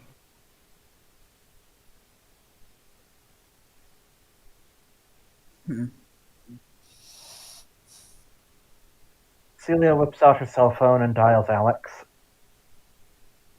So you whip out your cell phone to dial Alex. And as you do, an eye pops up on it and the mouth goes and it's like, sorry, bud, out of signal. Ah, shit. Yeah, you've been out of signal since you came here, I Eh, think. really should have checked that to begin with. Okay, sorry. And she No, you're pockets fine. You her left. phone again. It's like, you left, gushers. What? She pulls it back out. You had gushers in your pocket. They've been a tasty treat. Oh yeah, I always carry those. That's Oh, true. it's a wonderful snack, and I appreciate it. I do a lot of hard work when I'm not conscious. Good to know.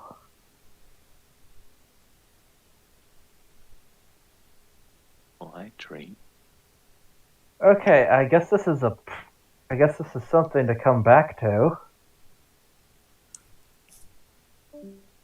Oh, did we lose? We lost Kay. Oh, Sky. It's fine. Though I do want to ask, do people need to take a quick break? Good for now. He's crashing. I'm good. I I'm should gonna be pop to the alright. bathroom real quick. I may as well go to I'm the gonna bathroom. go grab. Yeah, I'm gonna go grab a drink real quick. So we're gonna take a Yeah. 5 minute as we contemplate the fact that there is a tank that is empty. Ugh. Yeah, I'll BRB. Gotta dry. Yeah, dry laundry. I mean, if the other tanks are empty, I wonder how that happened.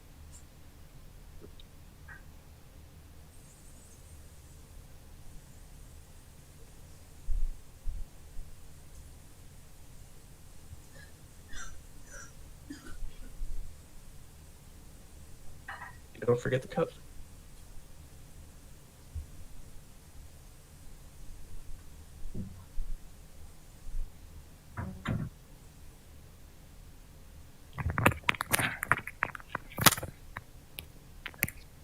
Okay, back. I'll come back.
So how about the meds?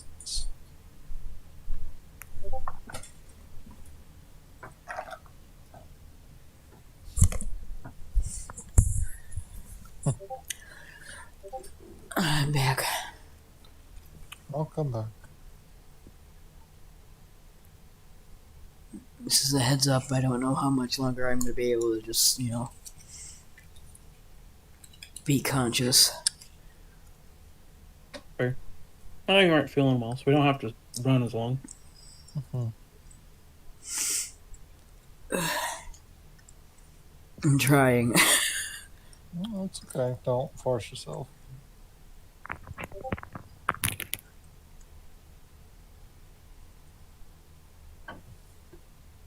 I can start working us towards a ending point. So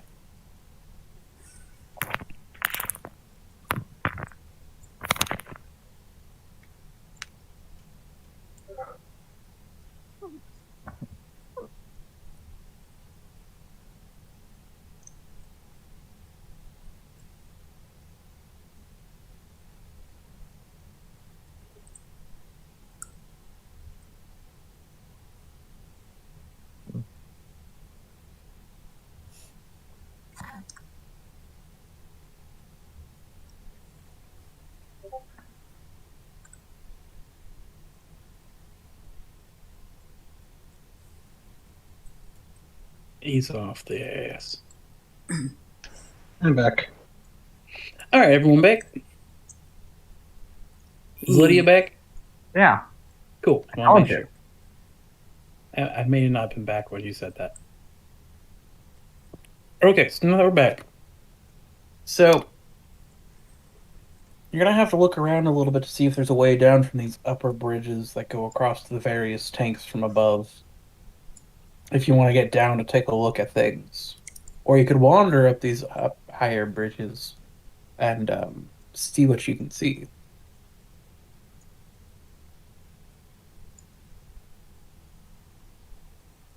Okay. There are some like little observation areas, especially around that big empty tank.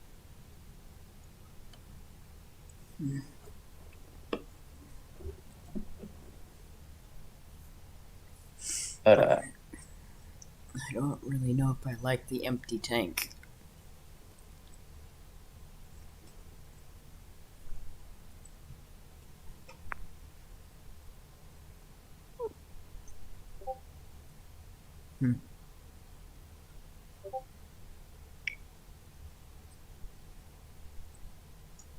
Ace, we'll find out sooner or later. probably. Are the other tanks empty, or I am back. Well, the two closest tanks to you, as far as you can see, one has the very big jellyfish head cap, and this other one, which looks like may have held an orca at some point, is just empty.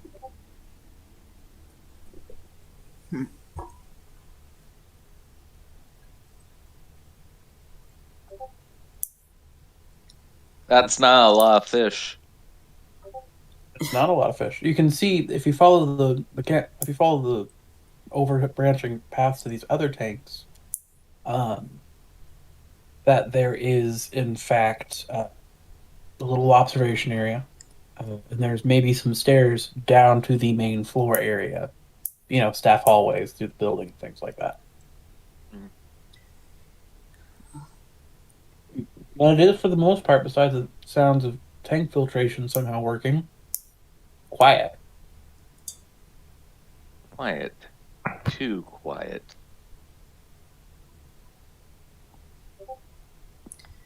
I guess let's just keep going and see where these catwalks take us, I guess. Mm-hmm. yeah?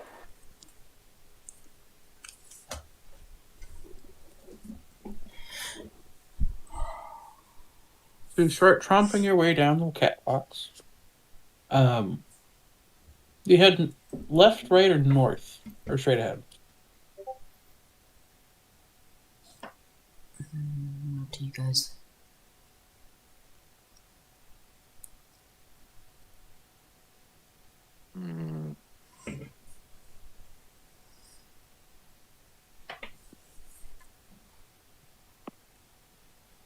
straight ahead seems to end towards where the end of the other tanks are. Like they're a place for like staff to like observe people going down through there as well, just to check on guests while they're feeding them or do like active shows and educate people. I'm just. The right goes towards the goes to the areas that look like they have where they have like amphibious animals, not necessarily fully aquatic, like just still shark end tanks. There seems to be another tank on the other side of this big empty tank, and then the boardwalk goes into what looks like a hallway. There's at least a door there.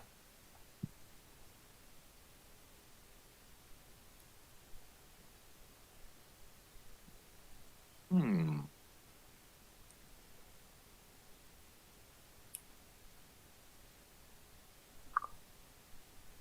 Hmm. And what about left? That is left. Oh. Left that goes around the big tank, past another, and then into a door. The right way then looks like it goes around past another tank and then past two areas that you can see don't have water in them, but have that walkway, which is probably designed for more, amphibious animals. Mm-hmm. I'd say we go right, then up, then left, or split up and go right and left and up. Then meet back here in the center.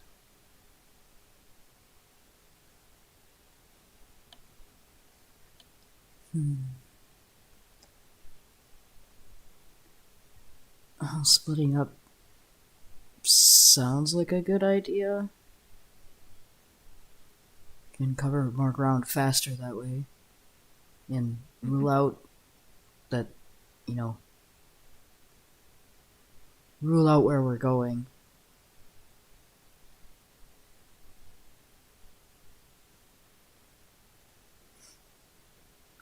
Who wants to go with who? Hmm.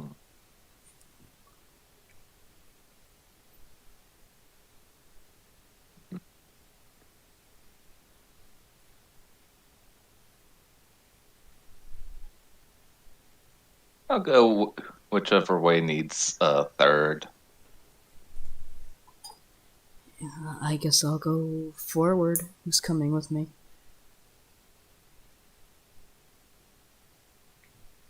I shall. Okay, well, Grandel will go left, I guess.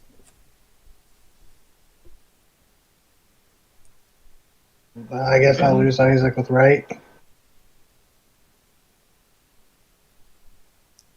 And I guess I'll just remain in the center.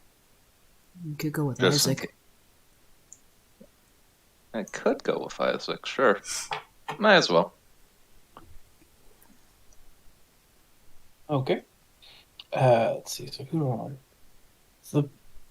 So logically speaking, as you split up, the first two people that would get to the end of their walkway first would be Hal and Celia, because while it walks the length of the width of this big tank and the giant jellyfish tank, you end up in that hallway where there's like a seating area and places to view the animals. So you can see that hallway of sorts overhead.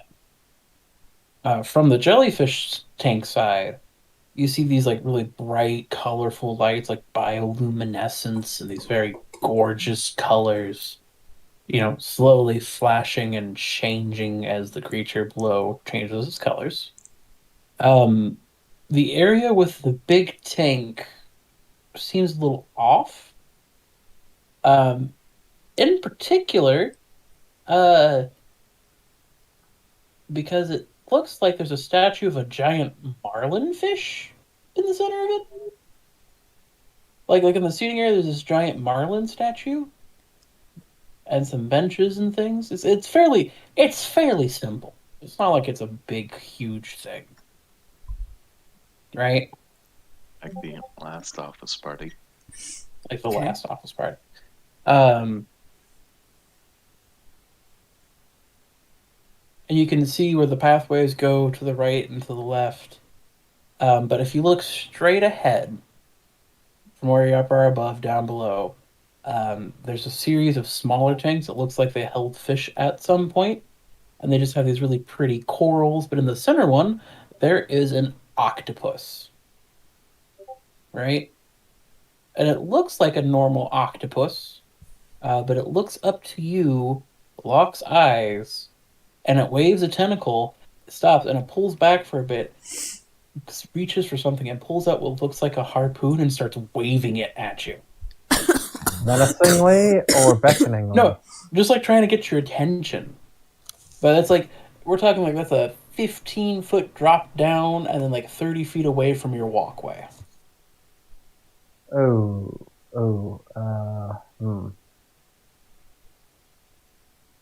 like 30 feet away laterally?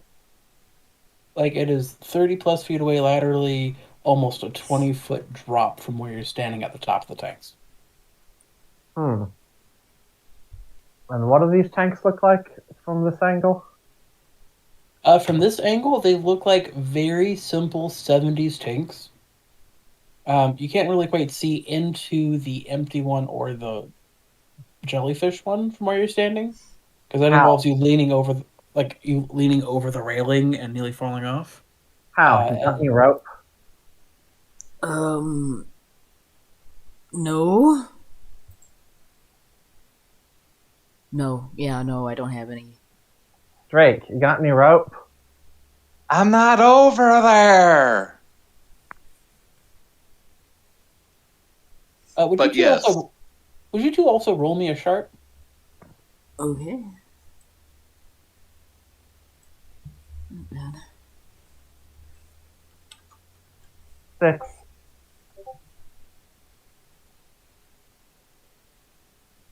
Interesting. So Celia, you're trying to figure out a way how to get down. And as you're looking around, you notice in the empty tank, there's one of those big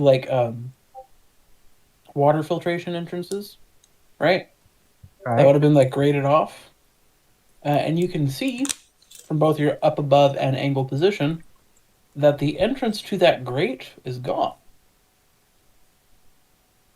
However, as you're like looking around, seeing if there's like a way down or something, you can't tell in the shadows from up above. Like it's not a really well lit place; lights aren't on. But you see something almost slither. Like you can see like the motion of something moving, almost like a snake being pulled into the darkness of a series of grates that run along the floor. There's something wiggling down there. It's not the octopus.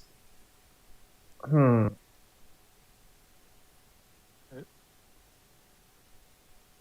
he'll like point it out to her to see if she can like see it. But it's probably gone by the time he points. Yeah. By the time he points, it's gone. Huh. Oh, there's a broken grate. I wonder if...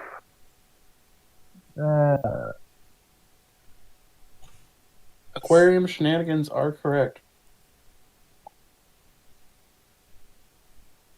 So we're going to bounce actually to Drake and Isaac. A wonderful funny combo. So you are walking to the right. You go past the giant jellyfish, right? As you do. As you do. And you go past the next tank, which is a full water tank, right? Right. And if you look, do you look into the tank? Sure.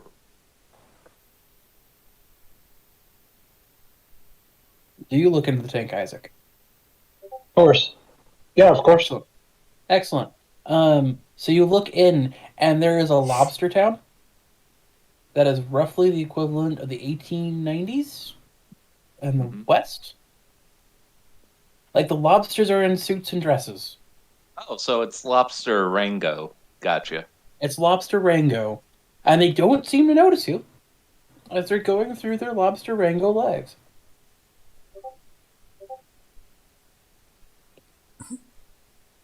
Huh. Isaac's starting to get a bad feeling he might run into some people he knows here.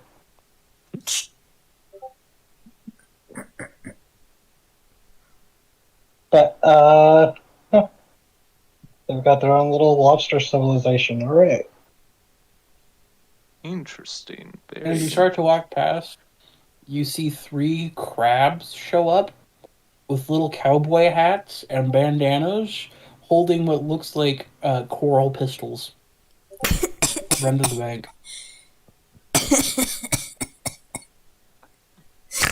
Beetles! Oh,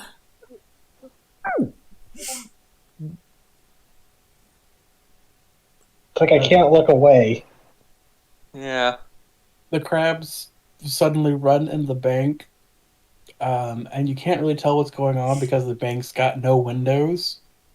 But you very soon see it as all of a sudden um, something darts in, and then a crab is rocketed out, and the other 2 crabs suddenly start scuttling their way out of there as a fairly large pistol shrimp wearing a sheriff's badge comes out. oh my fucking god. Once again, none of them see you. The big claw of the law. Yes. And then things seem to settle down and go back into lobster civilization, crustacean city life.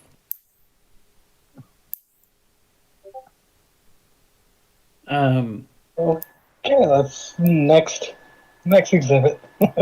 so the next exhibit, the one I've been waiting for. So you get over here and you can immediately tell that this is an Arctic theme exhibit because it's not a full filled tank. It's a partially filled tank with some white glacial rocks looking things. And in this room it is almost pitch black. That's how you can see the white because it's just a color contrast in this darkness, right?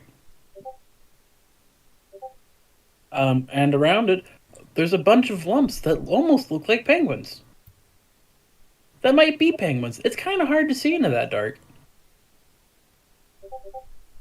Okay. Even with my sunglasses, You put on your sunglasses. night vision glasses. You put on your night vision glasses and you kind of don't like what you see. Oh, they are, from what you can tell, penguins. Not a single one has a head. Oh. Not bloody stump penguins. It is just it goes up a penguin torso, and that's it. Ah. And they look almost like emperor penguins, except they don't have a head. Oh, And none of them seem to be moving.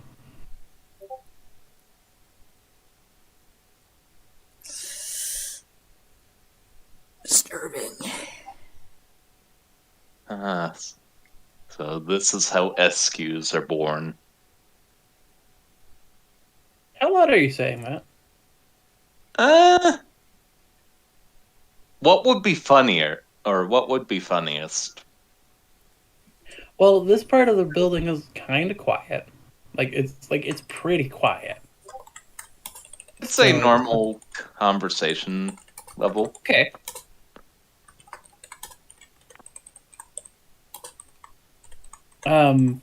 Isaac, you're looking down with your night vision goggles, right? yeah. One of the penguin lumps start to move, and it shuffles around, but it doesn't do anything beyond that. And as far as you can tell, it's just a headless penguin. Don't trust like that. But if you look a little closer at where the window is for the or the wall for that glass to separate the guests from that would be, that's broken. It's shattered. Oh. Not enough to leak water out everywhere, but enough that they could get out if they wanted to.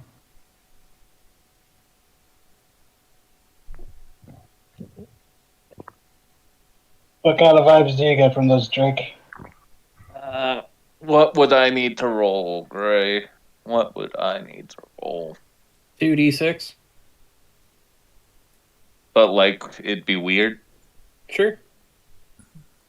Okay. Eh. I got a 14.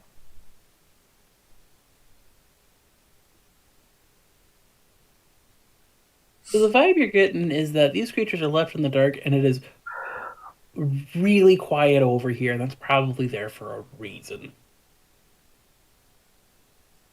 Yeah, we should probably just leave them be. Yeah. Back up a bit. Yeah, and then you go down to the last tank, right? Mm-hmm. It's another amphibious tank, and there is something swimming around in this one, and it's decently lit.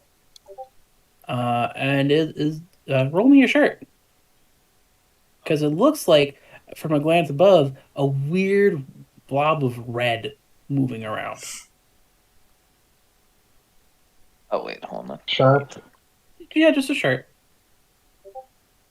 I like sharp. Sharp is fun. I'm getting nothing from this sharp. Nothing. What did you get? 7. I got a 9. You're getting something from that. So you're kind of like looking at it like, is this the Alto Mass 2 Electric Boogaloo? Is this some strange thing? Because you can see pieces of white sticking out, and then one of you like bumps the grate a little too hard, and it stops and looks up, and unfurls itself a little bit, and is a walrus. Yeah, that scans. It is just a walrus.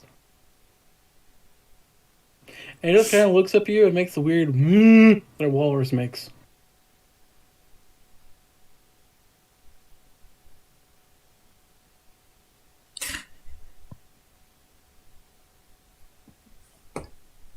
And he just kind of looks at you for a bit.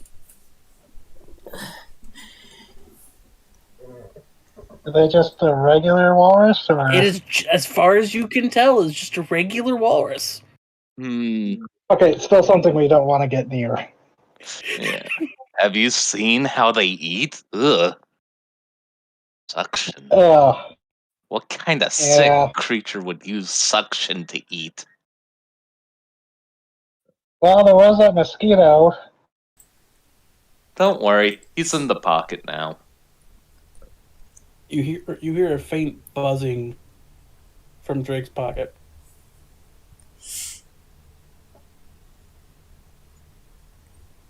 Pocket mosquito. Okay, and then we're gonna bounce over to Grandel, who went left. Wait, I thought Grandel went left. Or, not Grandel. I thought Isaac went left and Grandel went right. No, we went right. Yeah, you went right with Grandel. You went right with Isaac. Grandel went left. So, Grandel. Mm-hmm. So you're kind of walking along. You're walking along this empty tank.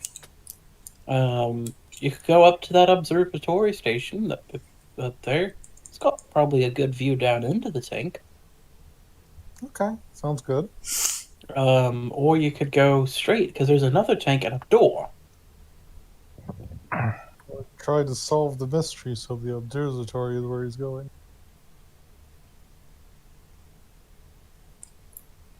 Okay. So you go up in the observatory.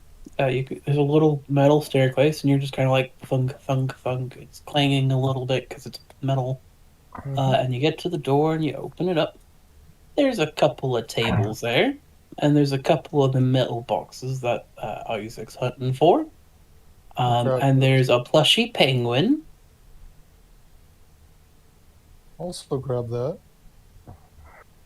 And okay, so you got the plushy penguin and the little metal box. Do you look through any of the papers? Sure. Roll me a sharp real quick. See if you can pick up anything on the papers. See if they're important or if they're just papers. BA 8. Be an 8. So you're going through the papers, you're looking through them because you got to be thorough. to help your friend Isaac out, because that's what Elka Waddle asked you to do, right? Mhm. And you're looking through them, and like you're not reading the big wordy ones, because that takes too much time. You're looking at the pictures. Pictures matter. And you're flipping through them, and you see like a pretty little octopus and a shark and the penguins, and there's a picture of a walrus that says, "Do not use. We can't control it already. No powers for the walrus." Um, and you're flipping through it, and one of the other animals that catches your eye is a marlin fish, like a swordfish. Mhm. And it has in stamped uh, moved to interior facility. All right.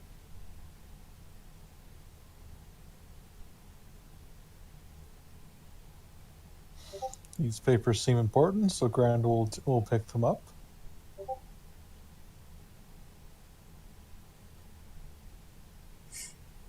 Um, okay. You'll And take. you look. Go ahead. Oh, I just said he is taking them with him when he goes. Okay. So you're going through with that. Do you look into the tank, the empty Yes, tank? of course. You look down into the tank, and you see what Lydia sees, with there's broken grate down at the bottom of how it got whatever was in there potentially got out. Um, what you see though are is something a little scarier than one would expect to be found in a tank. The ambience ended, and I don't feel like rebooting it. Um, Around the tank looks like there are long marks of something dragging across with sharp teeth, but almost like if it was like trying to find a way out. Um, and as you're sitting there watching it, and Hal and Celia see it too for a brief second, you hear a feeling of static as a tear slightly opens up, and you can see not to the bottom of the tank but into an ocean as it suddenly sutures itself back together. Like it was pulled apart for a brief second and snatched back together. But also, I have pictures of all the creatures, and I've been meaning to share them when you find out about them. So I have a picture for the walrus. Because he's just a walrus.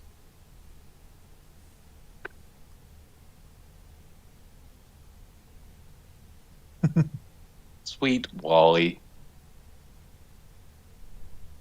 But yeah, so you feel that staticky, like when when the witching hour opened up, but it felt weird. You get that direct feeling of something just like stretching thin and then being woven back together.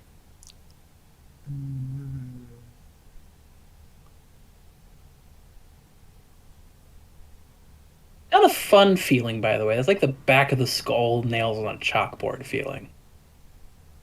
Ugh. How dare you?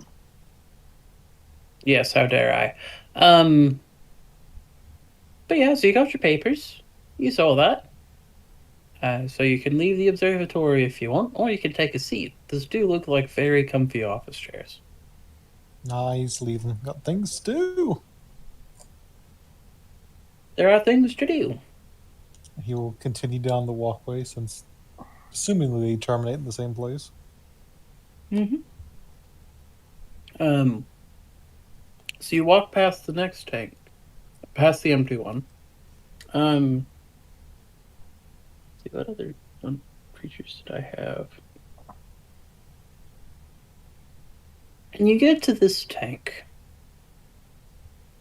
and swimming inside of it, um, is a very weird shark, as best as you can tell. Because you saw a shark once while you were being transported over to Melody. Mm-hmm.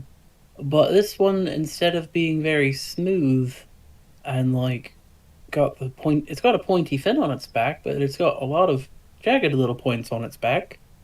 And instead of the smooth gray skin of that shark you saw, this one's got black skin that looks like burnt tree bark. It's got like red meaty bits in it. And instead of those like, black eyes or something, it's got like almost human eyes. And it's got the big fins, and they got little claws on them. And it's got a toothy mouth, and it's just kind of swimming around. Hmm. You just gonna watch it for a moment and just kind of wave a hello to it. It doesn't really seem to notice you. It doesn't react to you waving to it. And he will continue on. And then there's a door.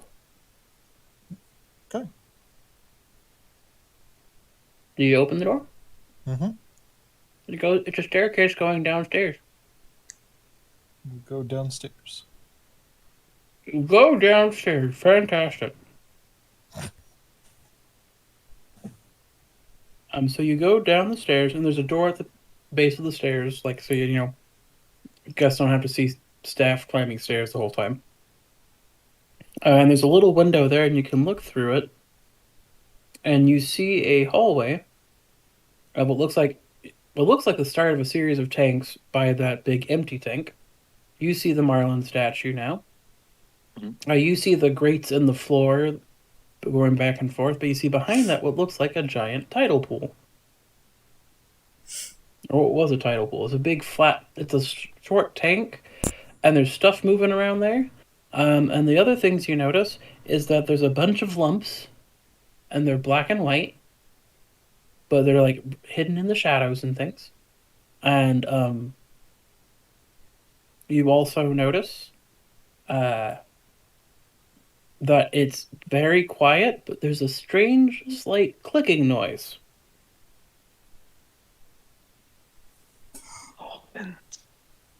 Hmm. Does he see any other peoples? No peoples. Just the weird lumps. Okay. He's just gonna look around looking for Isaac or Celia or Drake or Hal and doesn't see anybody. You can see at the very top of the tanks that Lydia and Hal are standing there. What am I doing there? You're with Hal. Celia. Since when? Celia. Sheila and Hal are there. You said Lydia. Oh. Shit! Yes, Lydia is there, not Celia. And there's that awful static noise, and Celia's back. Oh, he's going to wave at them and move towards them. Hello, I found things. What if you were to lower me down onto the vat, and then I grinded across the edges and hopped into the tank that way? And hey, as you're Grandel. saying this, you see Grandel down on the ground near the Marlin statue, coming out of a door. Grandel, Hello. can you help us out here? Yeah, one moment. I found things. And as he says that, loud enough for people to hear, the clicking starts. What's that?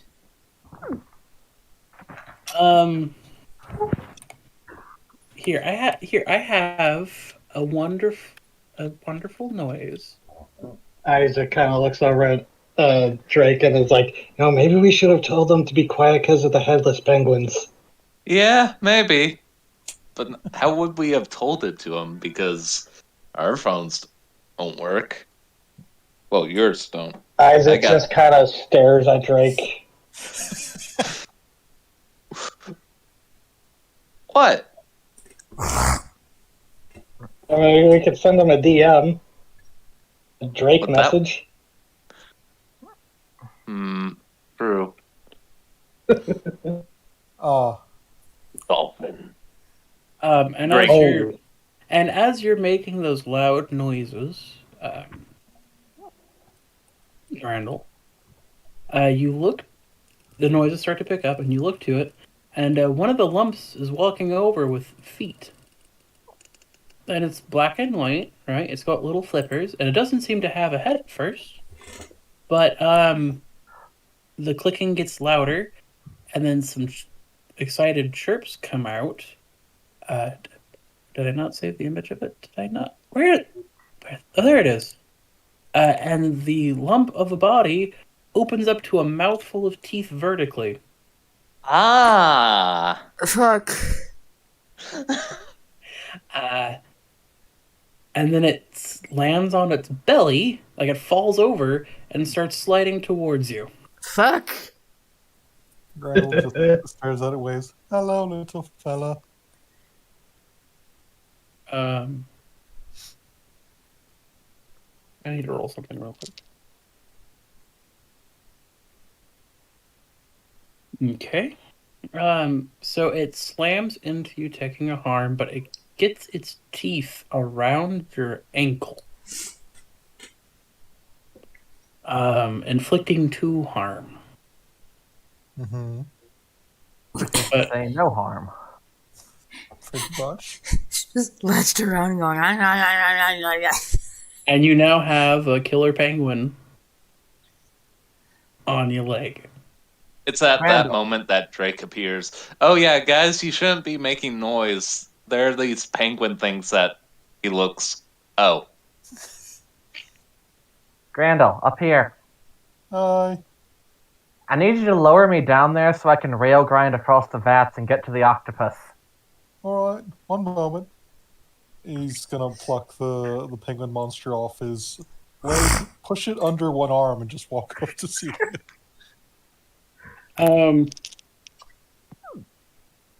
Oof.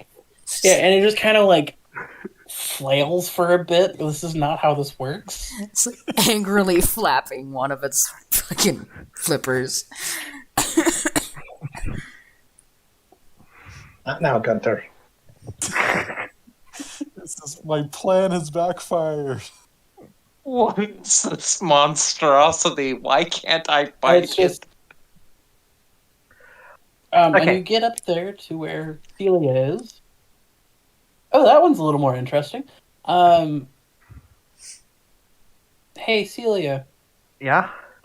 How you're not immune to jellyfish venom, are you? TT?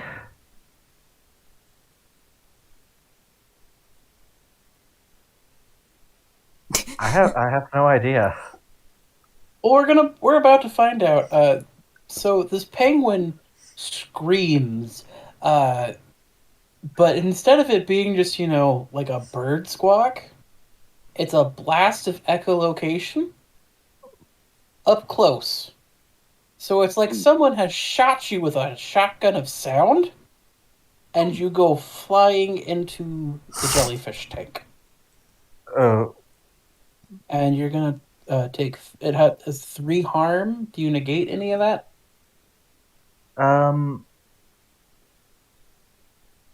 yeah, at least 2.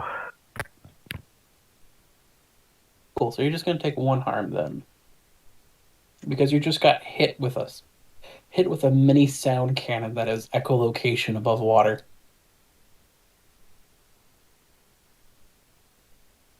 I'm just gonna bop on the nose lightly. No, none of that now. That is mean. He hit you with a dubstep So you gun. flop with a loud splash. You land on top of the big jellyfish head.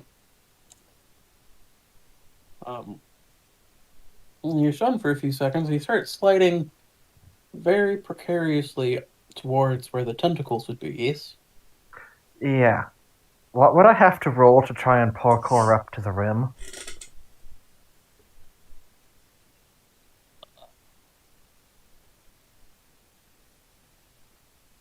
I think tough's the physical stat. So Okay.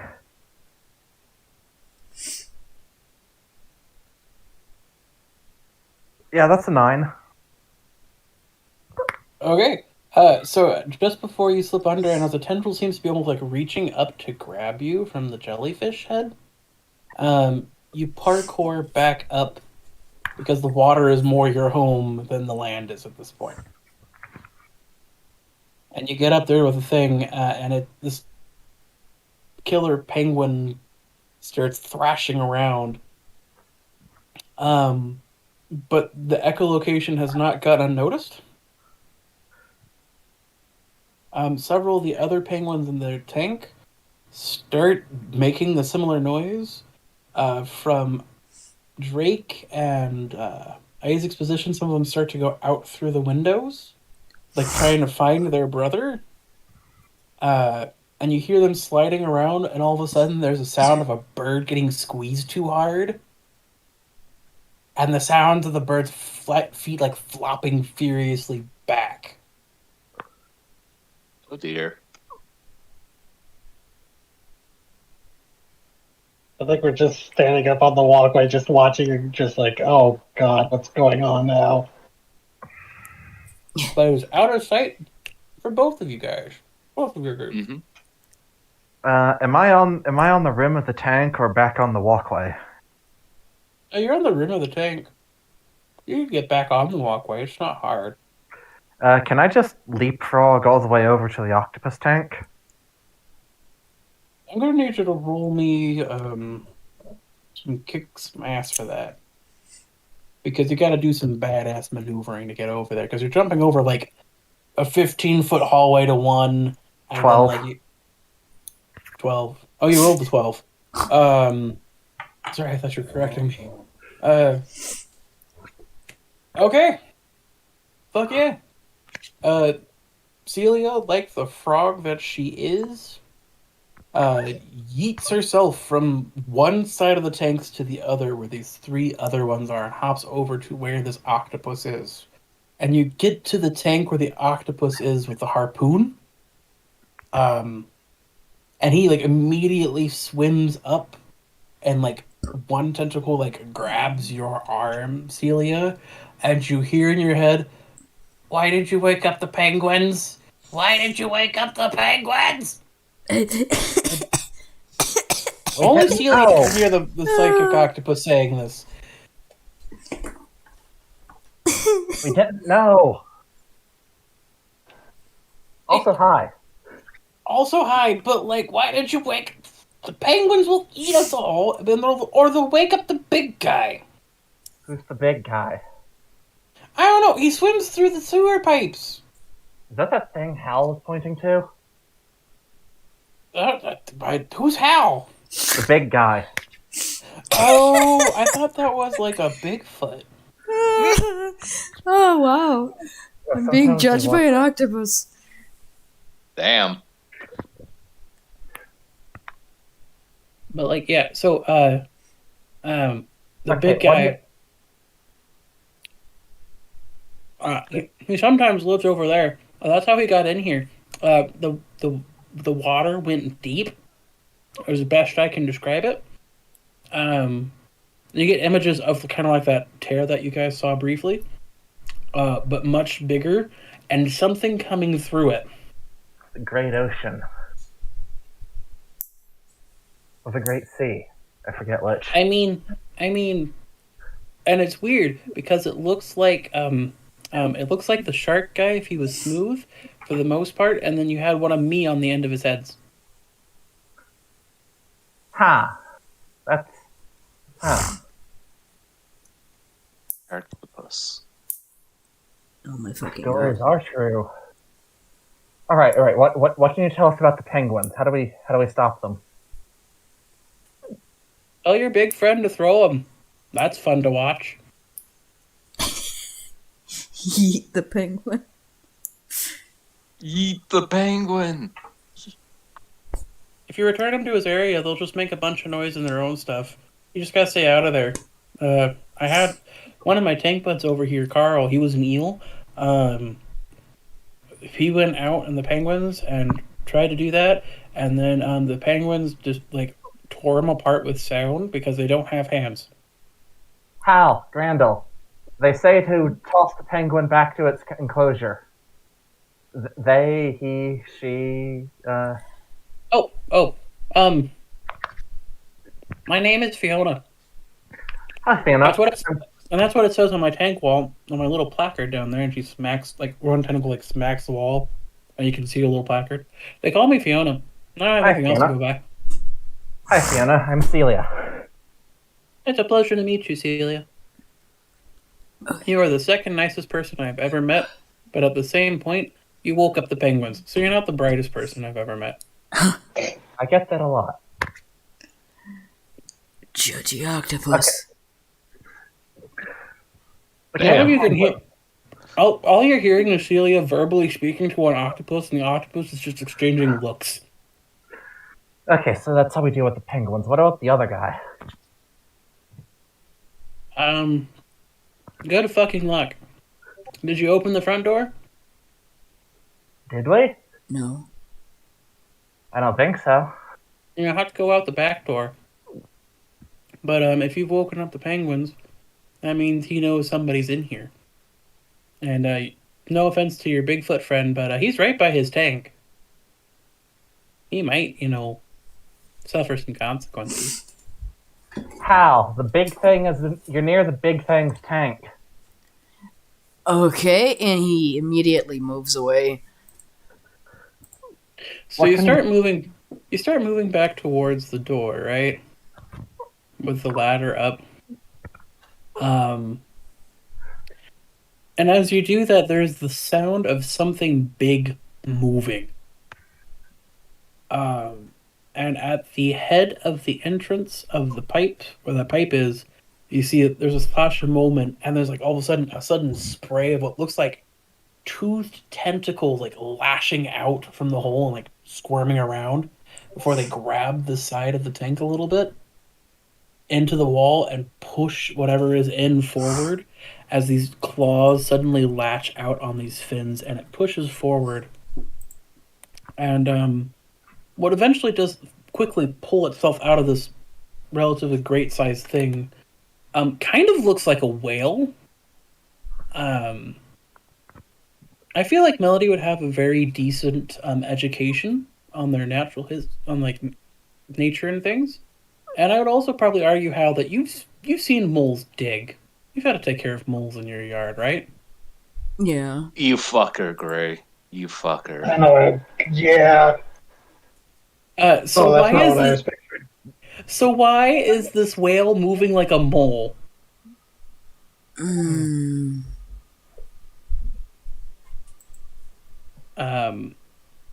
you kind of realize that slithering thing was just the front part of its face. And it like the tentacles are like almost moving, like they're a nose, sniffing the water, and they point towards you.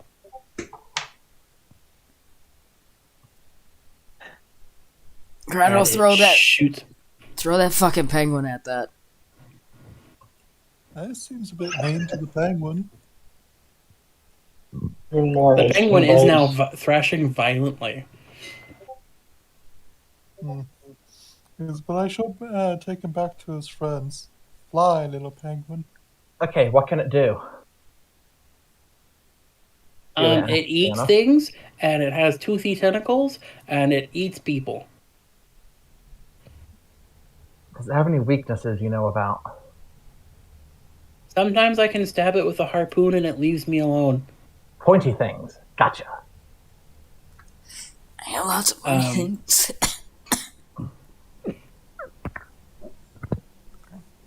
So did you yeet the penguin at it? Not at him. He's throwing the penguin back to his exhibit, and he's telling him to fly, little penguin. And you know what? Can we pause real quick? I gotta get Lily now. Before you leave, Celia, this would be an excellent point because we might be entering a combat phase. Because I know some of y'all aren't feeling well and need to end early tonight. I would be up for ending if nobody has any problems. We can make this a stopping point for the evening because folks aren't feeling well. Okay. It feels like a good cliffhanger. Feels like a good cliffhanger. I've gotten to unleash one of my favorite monstrosities of the entire place. The mole whale. The male. The wow. Or the male. The male. Of course the male is attacking me. It's probably from Amazon, once again. Son of a bitch. Okay. So I'm gonna stop recording. If you have like a stinger or anything, go for it now. So to bounce back for the stinger just briefly, through the window of the door to the back door, unbeknownst to everybody inside now dealing with this angry creature, a pair of eyes watches carefully, one organic, one mechanical. Seeing the mole whale, it flees to give a report back to its boss. Coco needs to know. What? Ah, Okay. All right. I'm gonna stop now.